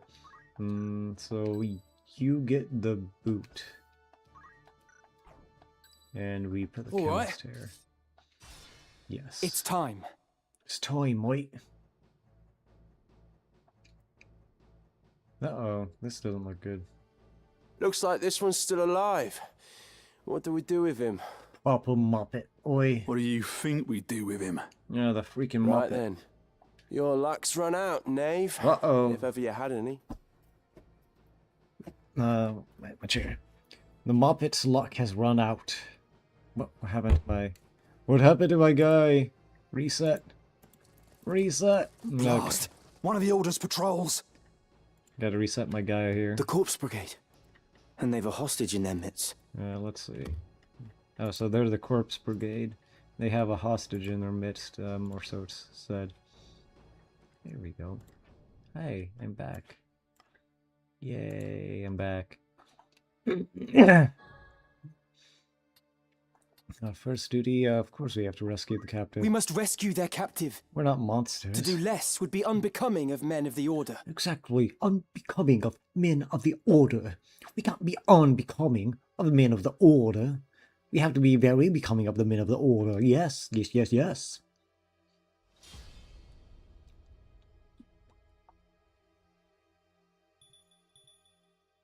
Ding, ding. Objective. Imagine people are trying to rescue you, and all you are to them are an objective. And none too soon. So what part in the story did you play? Oh, well, I was the objective. Not an ally, not a warrior. I was an objective. Sad. I shall win glory. I was the damsel in distress. That is the part oh my gosh. Well, this isn't funny. Yeah, I think they have like almost Just try and stop me. twice as much HP, the enemies, in tactician mode. Because, like, they are getting slaughtered. Tactician mode was just a completely different You can count beast. on me. Yeah, I do wish that the difficulty balancing was a bit more fair, because yeah, if you think about it, like if you're dealing like 30% less damage on tactician mode, that means you're doing like just so much more on normal mode. It's such a disgusting kind of churn of events. It's really just a huge spike in difficulty. We're not just going up, but you have to think going down as well, you know, gets that much easier. And this is just like a walk in the park. And again, I know it's like early levels, and maybe that's not the case later on, but tactician mode, like even early levels were very difficult. I feel like he should have thrown that earlier. Ooh, he's not looking too good. Ramza, go over there and save him. His hide needs saving.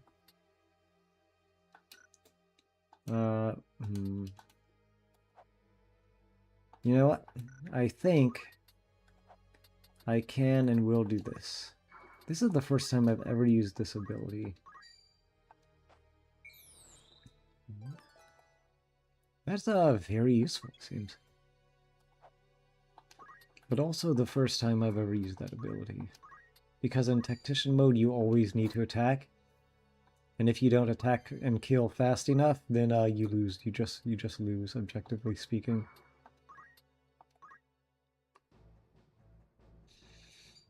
Yeah, and attacking was definitely much more important in tactician mode than this mode.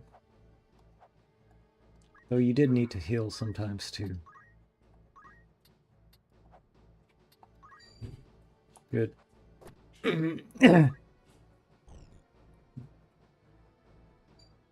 Nice. And again, nothing too difficult here. We just move forward, we swarm, and we try and keep them alive for a little while.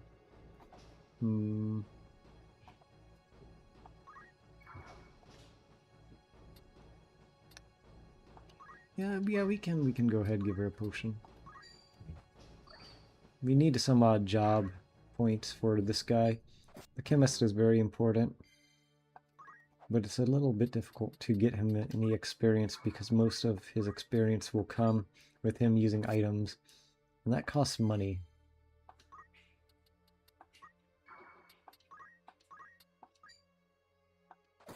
Hopefully this does not get him killed.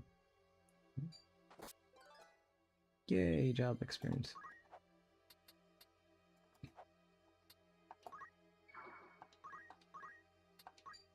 Get him. Oh, she... Ooh. That did not do very much.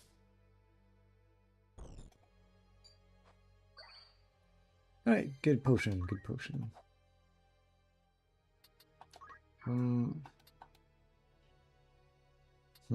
Yeah, sure. We'll go ahead and do this. Heal him up. Make sure he's top off, and then they can deal with that. Dodge. You suck. No, you might have missed. That would have been devastating in tactician mode. Now it's just nothing. This is so much more peaceful on this mode. Like, you don't have to think about anything at all. You can just kind of turn your brain off for the earlier levels. I feel like they're going to kill that guy a little too fast. Faster than what I would like.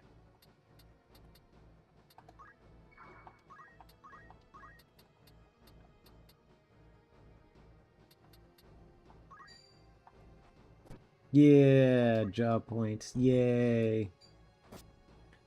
Nice, nice.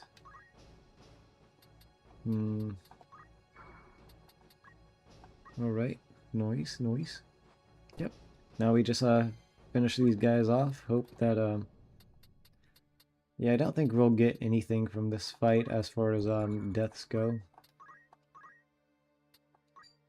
But we can get some more job points from this. And that will top us off. Then they'll probably the guest will defeat them next turn. Nice. Alrighty. Oops. This is for finishing off my opponents too soon, you jerkwad.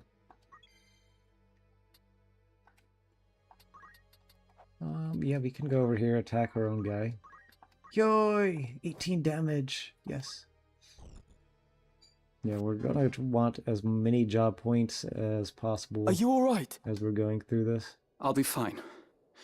It is for the Marquis's safety, I fear. Whoa, the Marquis. Why are they... The Marquis? Isn't it called the Marquis? The Marquis Elmdor de Limbri was here. The very same. And to whom do I owe my gratitude? We are Knights Apprentice from the Academy at Garland. We may be able to help you. But first, I would hear more. I wonder if I need more neck sensitivity. I have to move my neck quite a bit just to get a little bit of movement. Yeah, no, making my neck turn to the right. It hardly moves. My name is Argath, a knight in His Excellency the Marquis Elmdor de Limbri's household. Nice. Very good, very good. A knight, you say? Knight. Actually, isn't he a squire? He doesn't look like a knight. Well, truth be told, I am a knight apprentice like you. Apprentice like you. A fellow knight in training. Squire. Then. He is a squire. I am Ramza Beowulf, and this is Delita Hyrule, my trusted friend. I wonder which one came first. Did Delita Hyrule come first, or did Hyrule from Legend of Zelda come first? Beowulf?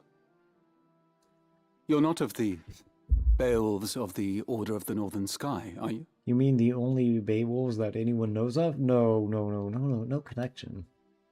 What fantastic luck! A blessing in the midst of disaster. What? What? The Order can help me rescue the Marquis.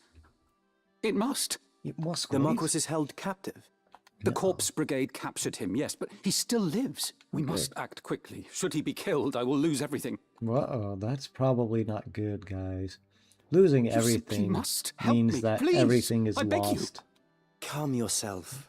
Who's to say your Marquis is to be killed anyway? The Corpse Brigade would not take a man alive, save there were value in keeping him so. Of that, you can be sure. There's little we alone can do against their main host in any case.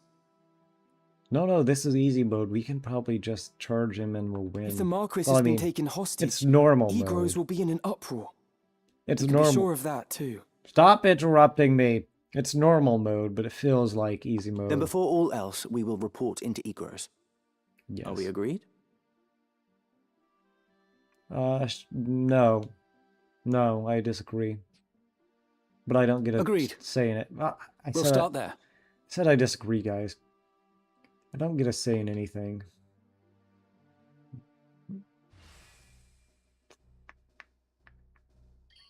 Lead the way. Oh, Argath. So that's when Argath joins. Oh, very interesting. And now I should be able to buy new items. Better items. The best I hear you were decorated for your first victory, Ramza. Items of this time. They sing your praise from on high. You do honor to our name, my brother, and to me. We lift your name on high. Lord, we love to sing your praises. I am glad. Oh? You would not seem it. You would not seem I am. Forgive me. Your words do me far more honor than I have done you. Indeed. No doubt word has already reached you, but the Marquis de Limbury's carriage was waylaid, and the Marquis taken. That's for the record. For clarification, that's typically not a good thing. What have you in mind to do? I have already asked Zalbarg to dispatch a squad in pursuit. These brigands must eventually come forth to demand ransom. That is, assuming the Marquis yet lives. Makes sense to me. I beg of you, Count Beowulf. Lend me 100 men that I might hunt the Horsens down. That's definitely a name for them. And you need 100 men for that? Pathetic. Wow, Please, that's definitely a word. Grant me the means to avenge my fallen friends. Mayhap your ears fail you. I said that a squad is to be dispatched. You are not a man of Galleon. Leave her affairs to those of us who are. Oh, snap. But, my lord... Do not assume to beg favors of me. Let me remind you, Argath, lest you forget your place. Ooh. You are but another sword, not yet even knighted. Oh, dang. That's unnecessary. Our boy Argoth's catching some heat. The two of you will remain here at Egros and serve among the castle guard. You needn't worry. Needn't worry.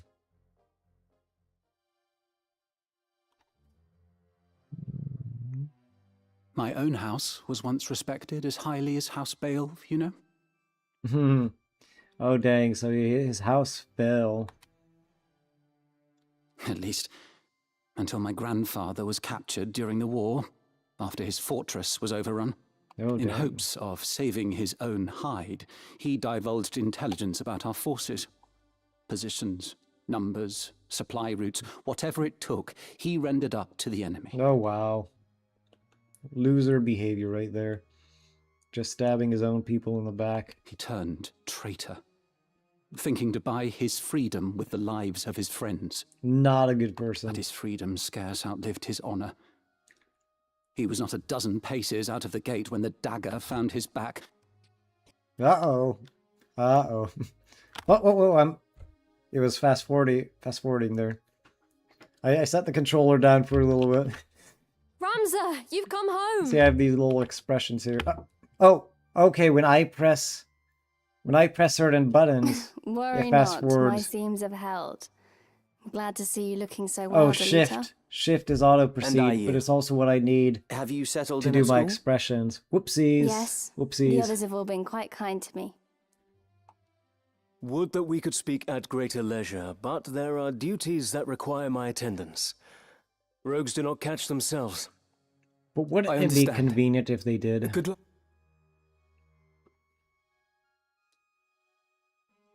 Oh, we received a note of ransom from the Corpse Brigade. What? What? Something about it sits unwell with me. They are anarchists, to be sure, bent on bringing down the aristocracy. But they fancy themselves righteous, and prey only on the nobility and those in our employ. Indeed, when they took hostages in the past, they demanded only in exchange for their captured brethren. Would such as they truly kidnap the Marquis for want of coin? Why wouldn't they? They're naught but common footpads. What would they know of honor? They know of honor. The Muppets. One of the men I dispatched to watch them has not returned. Not good. I suspect he learned something of import and was caught for it. However, there are those who do not think some mere spy worth a search party's efforts. Where was he last known to be? At the Corpse Brigade. In Daughter. A merchant city east of Galleon. Guarding a castle grows dreadfully dull. Wouldn't you agree? Maybe. Sounds peaceful. Forgive us, Tetra. It seems we must be leaving sooner than we had planned. Don't worry about me. Just take care of yourself. I will. Mind your studies. I'll be back before you've even noticed I'm gone. Delita. Let's be on our way. I forget. I don't know if they're a couple or if Tetra puts on a brave face, but the truth is not as honeyed as her. What do you mean? She has a hard time of it at school. The others tease her for being lowborn. Ah, she's a lowborn. What a jerk. Forgive me. I shouldn't have said anything. I'm sure you have worries enough of your own. Tetra will be all right. I'm here to look after her. Tell us more. Then there is naught to worry about. But mind your own limits. You can't be responsible for everything. Says the brother who never fails to do any and all that is expected of him. Unless you forget, I'm no less a Beowulf than you. It'll take more than a few mean-spirited school peers to get the better of me. Yeah, but you show please, those mean don't people. lose sight of yourself, Ramza. You needn't let your life be ruled by the fact you were born a Beowulf. Now you're starting to sound like Mother. Before, you were sounding like father. To be fair, as a girl, it probably is more fitting that you sound like mother than father. It was weird when you were sounding like father. So yes, it makes sense that you sound like mother. Ramza. Ramza. Isn't that a German rock band or something? Rammstein.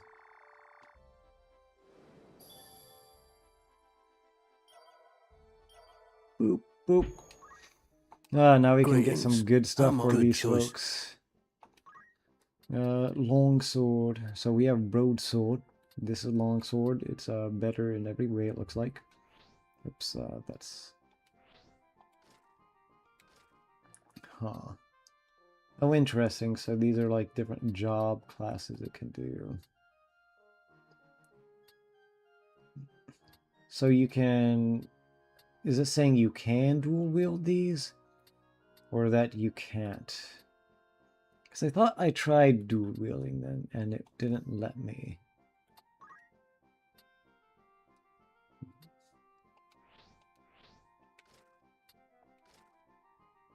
But how would you dual wield a longsword? I want to look that up. I want to look that up, so I will. Ought not to.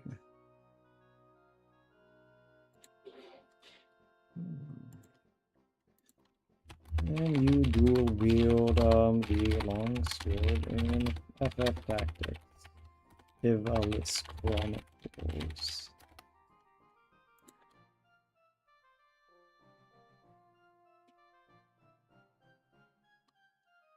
Oh, you need a support ability in the ninja class. Can you do it as a squire early on in the game? Can you dual wield any weapon early on in the game?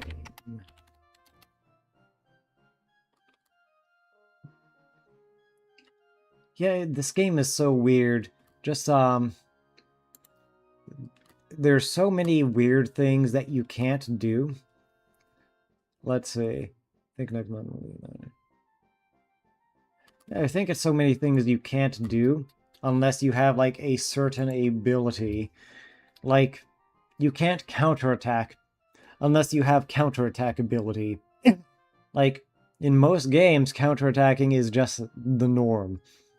In this, you need a certain ability. You can't dual wield unless you have a dual wield ability.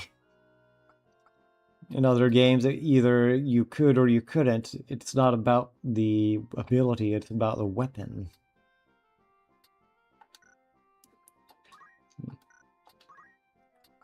Let's see.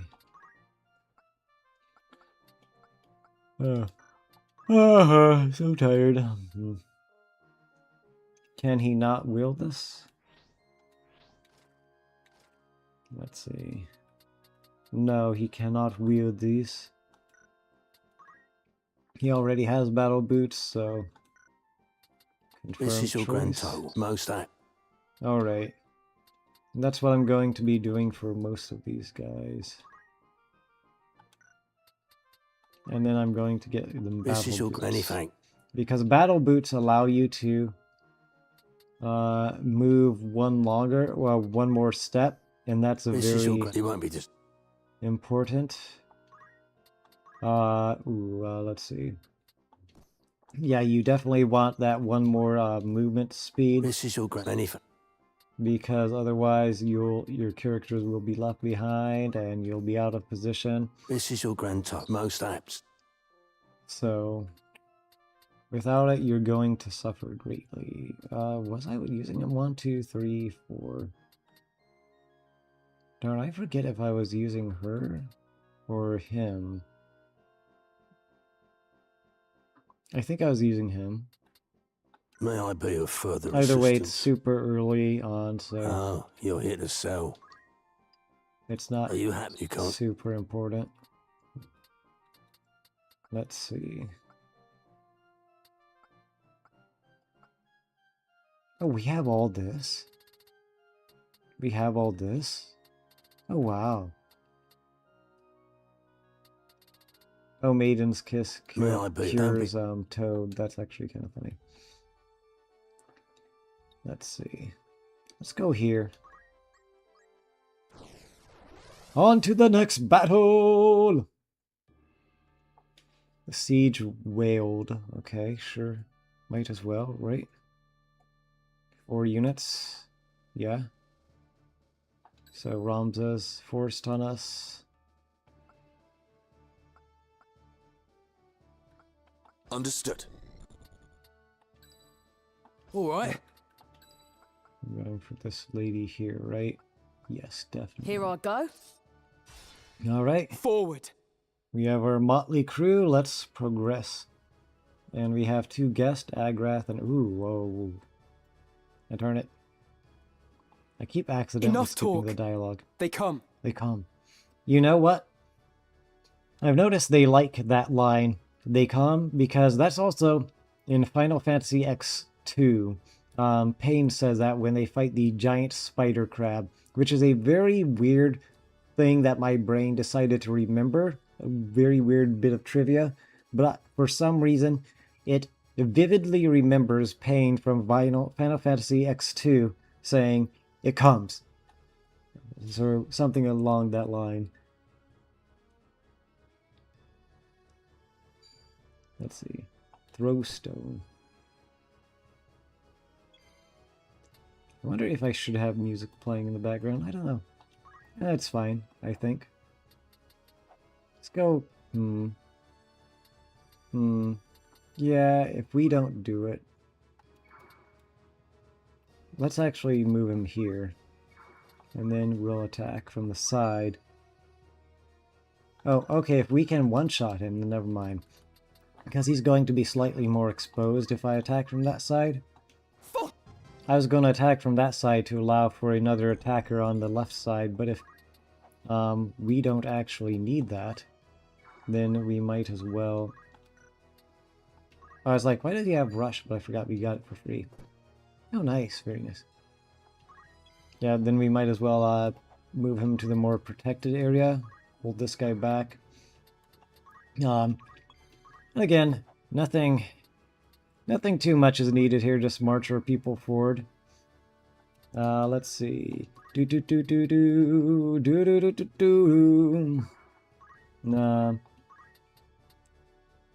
Throw a stone at your chemist. Oh, town of plenty or something. We're being attacked, boy. Throw a stone at your chemist. Oh, city of plenty, oh, city of plenty.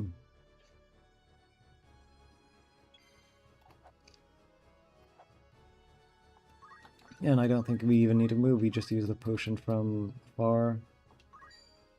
Yeah, easy. Easy. Oh, and you gotta level up too.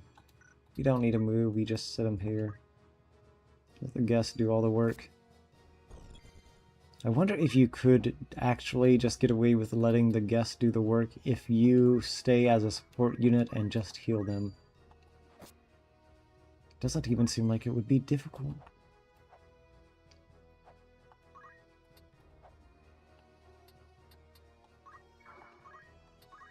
Oops, throw stone. It hits. Oh, unless he evades. My bad. I meant like it had a chance of hitting is what I meant. And it would have killed him too.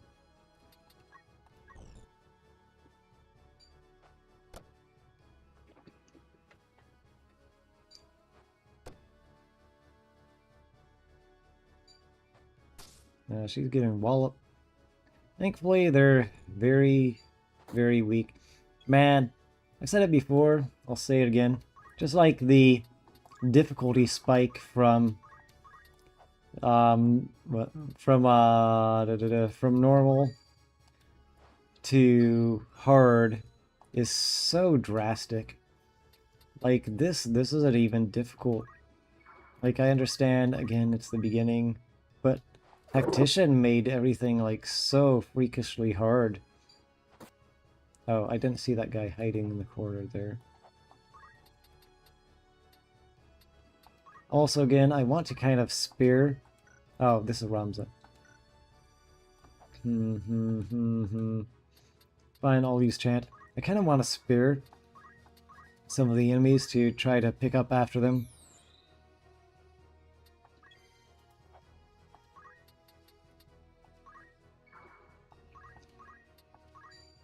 Alright, now we'll just leave it for the guests to clean up, and we will try to stall this out and continue to pick up dead spirits and treasure chests. We don't really need to heal anybody. How much damage does he deal if he attacks? Not that much. Alright. Now we just throw stones at our guests. Die! Oh no. No JP for that. That's at least a little weird that you don't get any JP if they end up evading your attack. I mean, you still attacked. It feels like they should get some JP or experience. Yeah, we just wait here. We just wait. Throw stone at chemist. Yes. Die, die, die. Well, you know what? Forget you too. The leopard's just sitting there watching all this. Like, what kind of sick, disgusting ritual is this? They're ignoring me entirely. Beating up on it themselves. Am I just being made to watch? A vial of holy water. Nice, nice. I think. I actually don't know how good or bad that is. Going to assume that it's good. Be healed! Yay! Man, is it overkill to just be farming this job experience? This guy is over here. I think he's using our potions to heal us, which isn't the best. Yeah, but I can't help but wonder, is it overkill to be farming this? I kind of want that JP boost as soon as possible. But at the same time, everything here is so incredibly easy that, like, do we need it this early? Forget you, man! Throw a rocket for all I care. Oh, hey, look, the tiger guy is finally being attacked. Now there's a treasure chest. Let's see what's inside. Yes. Vial of ether! I guess it's something we can sell. Move over here. Nope. Almost finishes it off.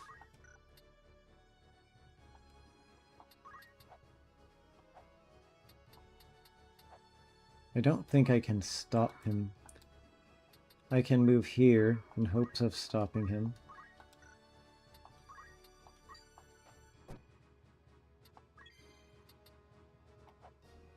Oh wait, oh. Oh wait, maybe this does stop him.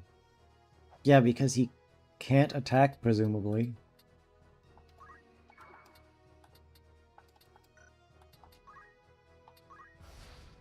Nice, nice. No, no, what? No! How did he throw a stone past everybody? Once we are clear of the Weald, we should soon reach Daughter. If I would have tried that, it would have hit my own ally. How was he able to do that? That makes 0 sense.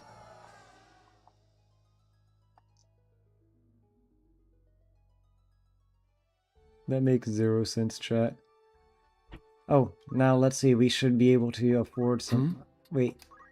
Yeah, I think that's enough for JP boost. Darn. Why is it like this?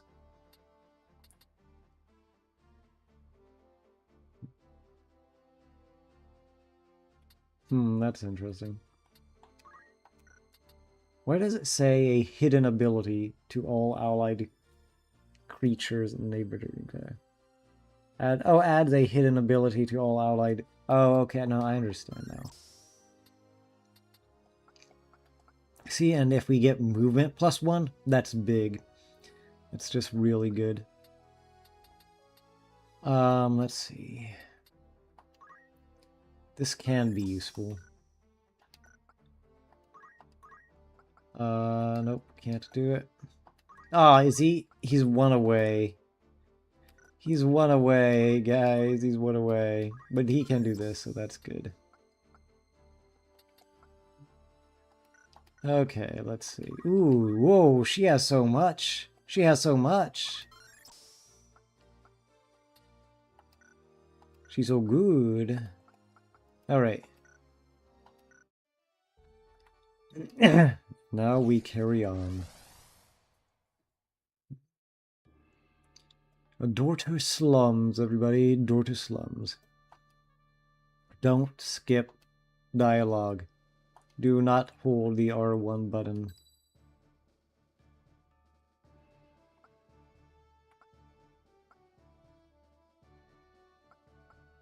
Right. All right. Here I go. There we go. It's time. It's Morbin time. I said, I know naught of it. I know not of it. Do not speak false to me. I know what you've done. Do not speak false to me. I know what you do. Where is Gustav? I will have it from you one way or another. This guy's a complete idiot. Gustav isn't even in this game. He's thinking of Expedition 33. Come on. How can you make that kind of mistake? I don't know. What of the Marquis? The Marquis. Where have you hidden him? Tell me. Run away! Ah, you suck at running away. You're the worst at running away. I will not ask again. Where are they? Where are they? Swear to me. The desert. They're in the desert. That's not a good place. The Sand Rat Siege. Ah, he got him. He knows where the sand rat sneech is. The Order's swords. Classic sand rat My sneech. luck turns foul with the weather. Order swords. My luck turns foul with the weather. Yeah, get up. It seems we did well to come here. Did he just walk off the face of the earth?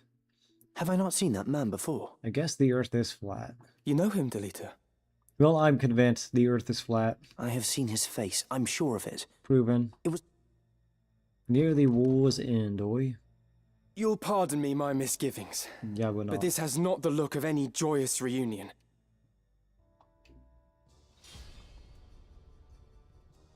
Defeat the enemies, oi. I've just remembered.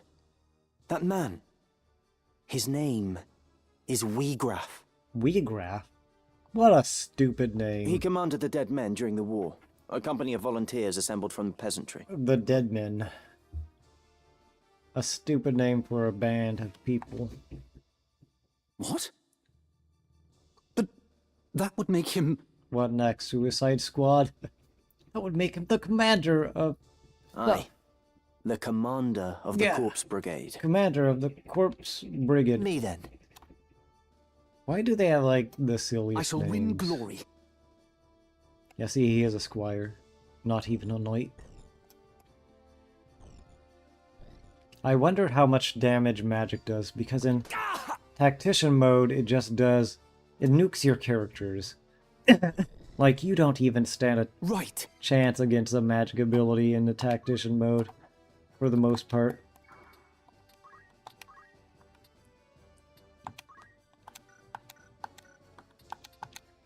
Oh, I learned something useful. I think, if you wait, your turn comes again very quickly.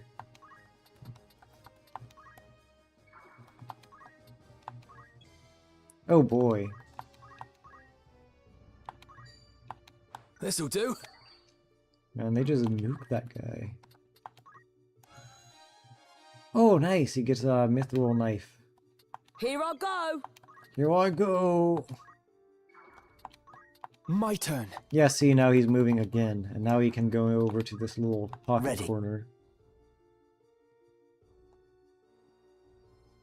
See, so if your guy's in a bad position, you can just wait. Move a lot of your other troops out of the way. And then move them. You can move the guy after everyone's unclogged the battlefield. Get him, oi! The Muppet.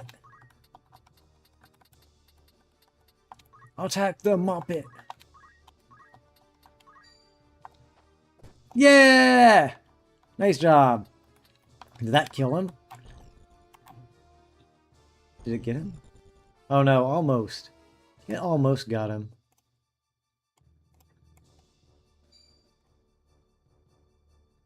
Do you stop attacking my freaking chemist, dude?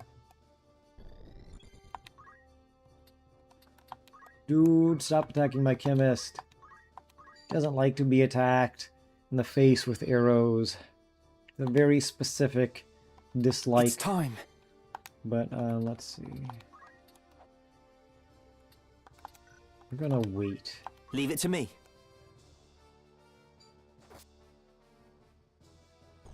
Get him.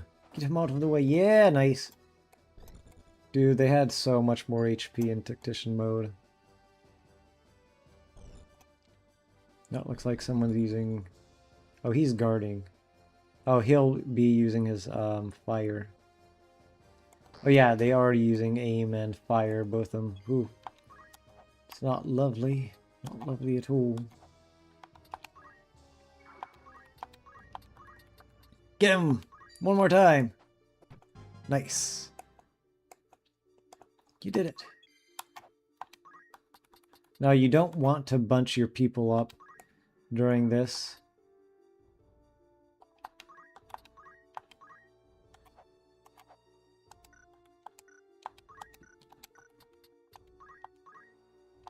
Fire. Let's see how much damage it does. Damn it. See, this only does like 29 and 27. Before it would have done like 8 million.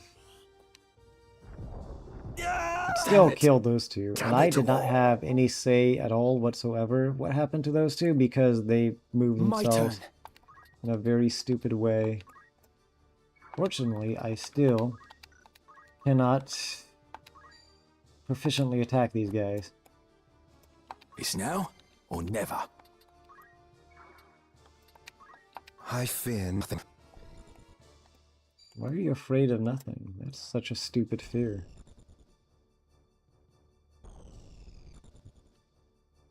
Oh, he's attacking them. Hopefully they can attack before he goes off. Yeah, at least one of them will be moving before then, I think. It'll be over in a flash. In a flash. Oh yeah, get him! And they take more damage if they're like this. But she can still not... Wait, what if... Oh, it moved him backwards for some reason. Yay. I don't know if that will affect anything, but maybe.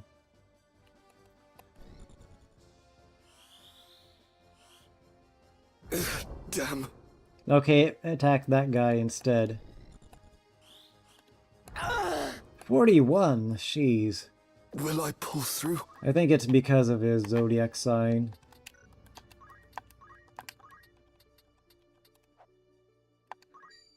Oh, please do it. Please do it. Oh, darn it.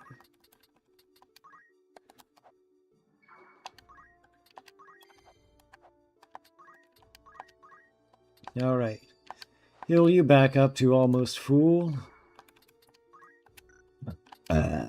Excuse me. Alrighty.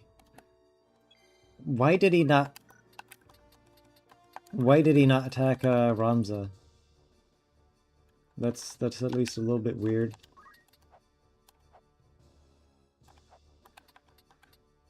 I think we can finish that guy off. Yes. It's over. Good job. She's taking a bit of damage. Hopefully she can do something about him. It looks like, but she'll need a hit. Yeah, I hate the camera angles in this game. Alright, we killed off the toughest of people.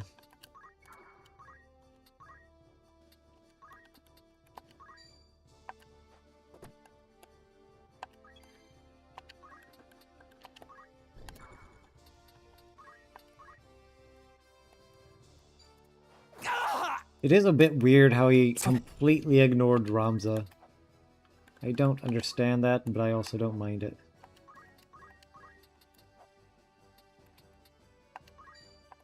Hoppa! Rock throw.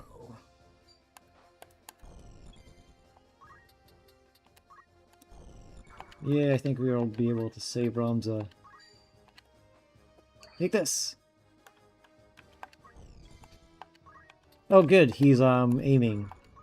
Takes more damage. Got a text message. Let's go. Jagan Aya Bridge. I have no idea what Jagan Aya Bridge is. My roommate just texted me, says I need to watch Jagan Aya Bridge. No idea what it is. Does anyone chat? Do you know what Jagan Aya Bridge is? Feel free to answer. Ooh, a crystal, yay. My turn. Time to go around collecting crystals. Ooh, that's so good! Yeah, of course we acquired this.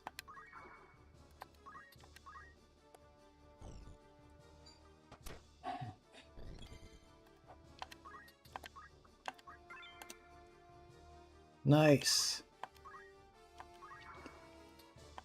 That gets us so much good stuff. Let's see, I think... Yeah, we should be able to wait it out. Oops. Oh, come on, stinker. Oh, you know what? I probably could have used that newfound rock throw to take care of him. Yay. What a mess.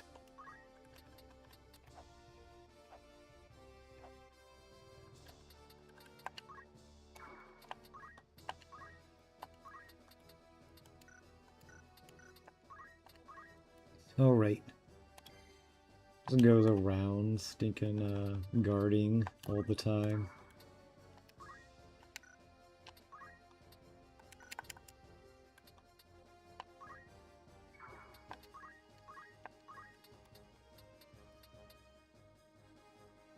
You know what? I'm gonna do this. Nice. And I'm going to run away. That way he can stand there as a shield.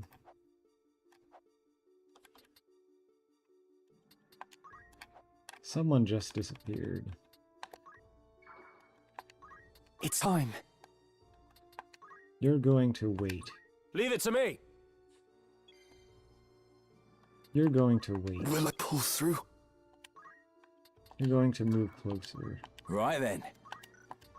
You're going to use our final potion to heal this guy. You're going to move here.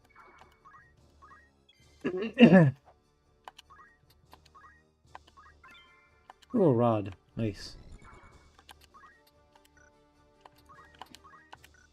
I don't think there's anyone to hit. Alright. It's funny how much strategy revolves around waiting for the dead people to disappear.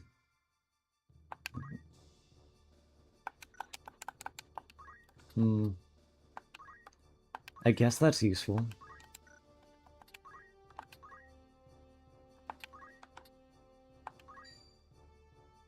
I was just curious if it could hit. It said 0% chance, so I guess not. Frog! Yeah, get him. Here I go. Here I go.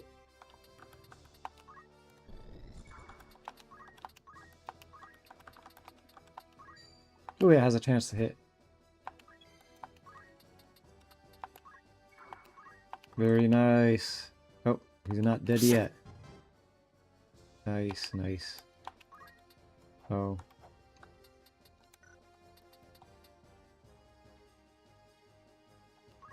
God help me. Oh no. Did he lived? How did he live? I'm gonna move him closer. Question mark.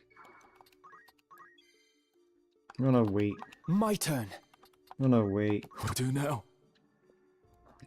I'm gonna move away. Let's see. There you go. She's too far. I have to fight on. Oh wow. See, now apparently when your enemies get levels and stuff, you also get some of that EXP. So it actually benefits me for my enemy to keep attacking me. Because I got job XP for Knight when he does that. So that's very interesting. Pimpim Robe. Nice. Man, this level was so much easier than Tactician. And I know I keep saying it, but it's also just very true. There's no use hiding it. Out with it. What have you done with the Marquis? Marquis? Where are you holding him? Where is he? You were with your commander, Weegraf, when we came upon you. Hey, Weegraf. I've heard of that name before. 'Twould seem he cast you off as a lizard would its tail. Where has he gone? Where is your den? This guy, he has a very strong vocabulary. He's very degrading towards people, I've noticed. Very interesting. Mayhap a beating would loosen your tongue. He's a very harsh person. I wonder if he's upset with his family and that's Enough, why. Argath. Listen well. A great host, with the Order at its van, prepares a sweeping campaign that will bring to book your Turncloak Brigade. Yeah, see, so the Corpse Brigade are the knights who didn't get paid by the state, then turned on the state. You will die. You will be hunted down to the last and slaughtered like the swine you are. But you, pig, are a lucky one. Tell us what we wish to know, and you may yet keep your bacon. So, where is Weegraf? Also interesting because he's putting this guy in the same situation that his grandfather was in, making him snitch. How the bloody hell should I know? I'll not bear your ribald tongue, rogue. Learn to guard it if you've not have it cut from your throat. I am no rogue. Tell that to the men you've robbed. You nobles, sir, are all the same. You think every man born outside a castle's walls less than human. We fought for this kingdom at the peril of our very lives, yet the moment that the war was ended, you turned us out into the streets. What do you think makes you so special? Birth? Blood? What difference does it make? You kidnap men for ransom, then dare ask the difference between us? No, the Marquis's kidnapping was no plan of Weegraf's. What?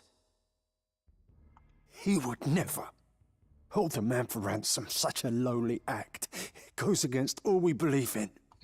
Then who was it? Someone kidnapped the Marquis Elmdor de Limbury. Speak. If not you, then on whom would you pin the deed? It was Gustav. Gustav. Who is Gustav? Gustav Expedition Margrave, 33. Lieutenant Commander of the Dead Men. So the Corpse Brigade was behind the kidnapping? No! We're not like Gustav. We fight to end the aristocracy, not to become it. To be treated as equals, as the men of honor we are. What do maggots know of honor? This guy's bad. This guy has horrible That's enough, anger Argath! management issues. Anger management. He's bad at anger management. So where is this Gustav? In the Samrat siege. He's busy being French. Yes. I didn't know it was that horrible. Sandrat? Sandrat? You are not of Sandrat. Gallium. Small wonder you've not heard of them. Sandrats are unique to the Zeklaus Desert, north of Dorta. Your point being? Do any villages lie in the desert? Villages? No. At least, not anymore. Oh. But the desertmen once built a settlement by an oasis, and its ruins remain. We built this settlement. We built this settlement by an oasis. Then that's where we'll find Gustav and the Marquis. Aye, like as not. Like as not. How can you be so certain? I'm not. Asich is a Sandrat's burrow. It's home. Hmm?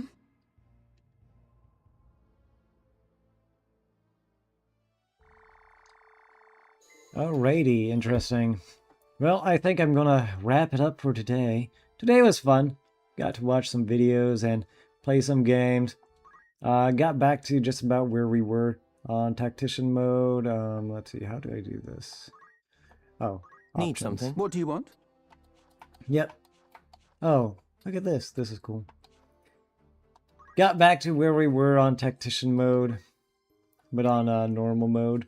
So let's see, does it say, yeah, night tactician on night mode. Overall, it was good. I enjoyed it. If you guys tuned in, thank you all for watching. I hope you have a wonderful day. I hope your day is going wonderfully. If there are issues in your life, I hope they get sorted out. I hope that you have friends and family to go to talk to, who contribute in your life and you contribute in theirs. I hope you all have a wonderful day. Hopefully, if you guys go to church on Sundays, I do. Hopefully that goes well. Prepping for it tomorrow. Tomorrow, there's going to be ushers. And got to make sure they're all ready to be ushering and everything. So that's always fun. And if you guys, either if you're Christian or maybe even you're not, maybe consider going to church. Like, I want to let you guys know, community is important. And church, oftentimes, there are bad churches for sure. There are good churches.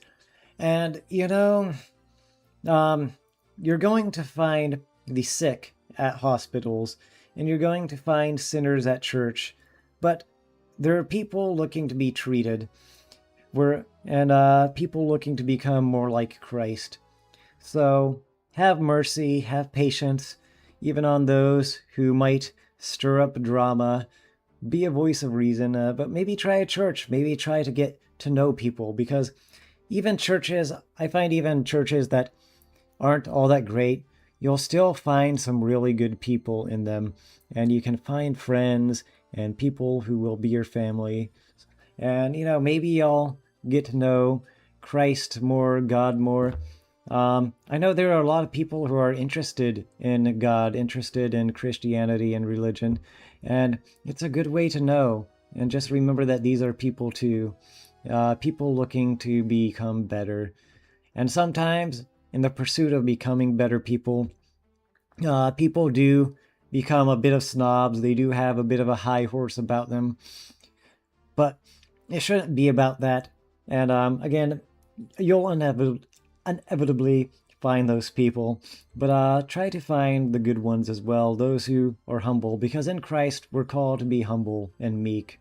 Those are typically better people to be around. Anyway, I hope your day goes well. I hope your whole weekend goes well. Your week goes well. Y'all have a great day. Sayonara later, and goodbye.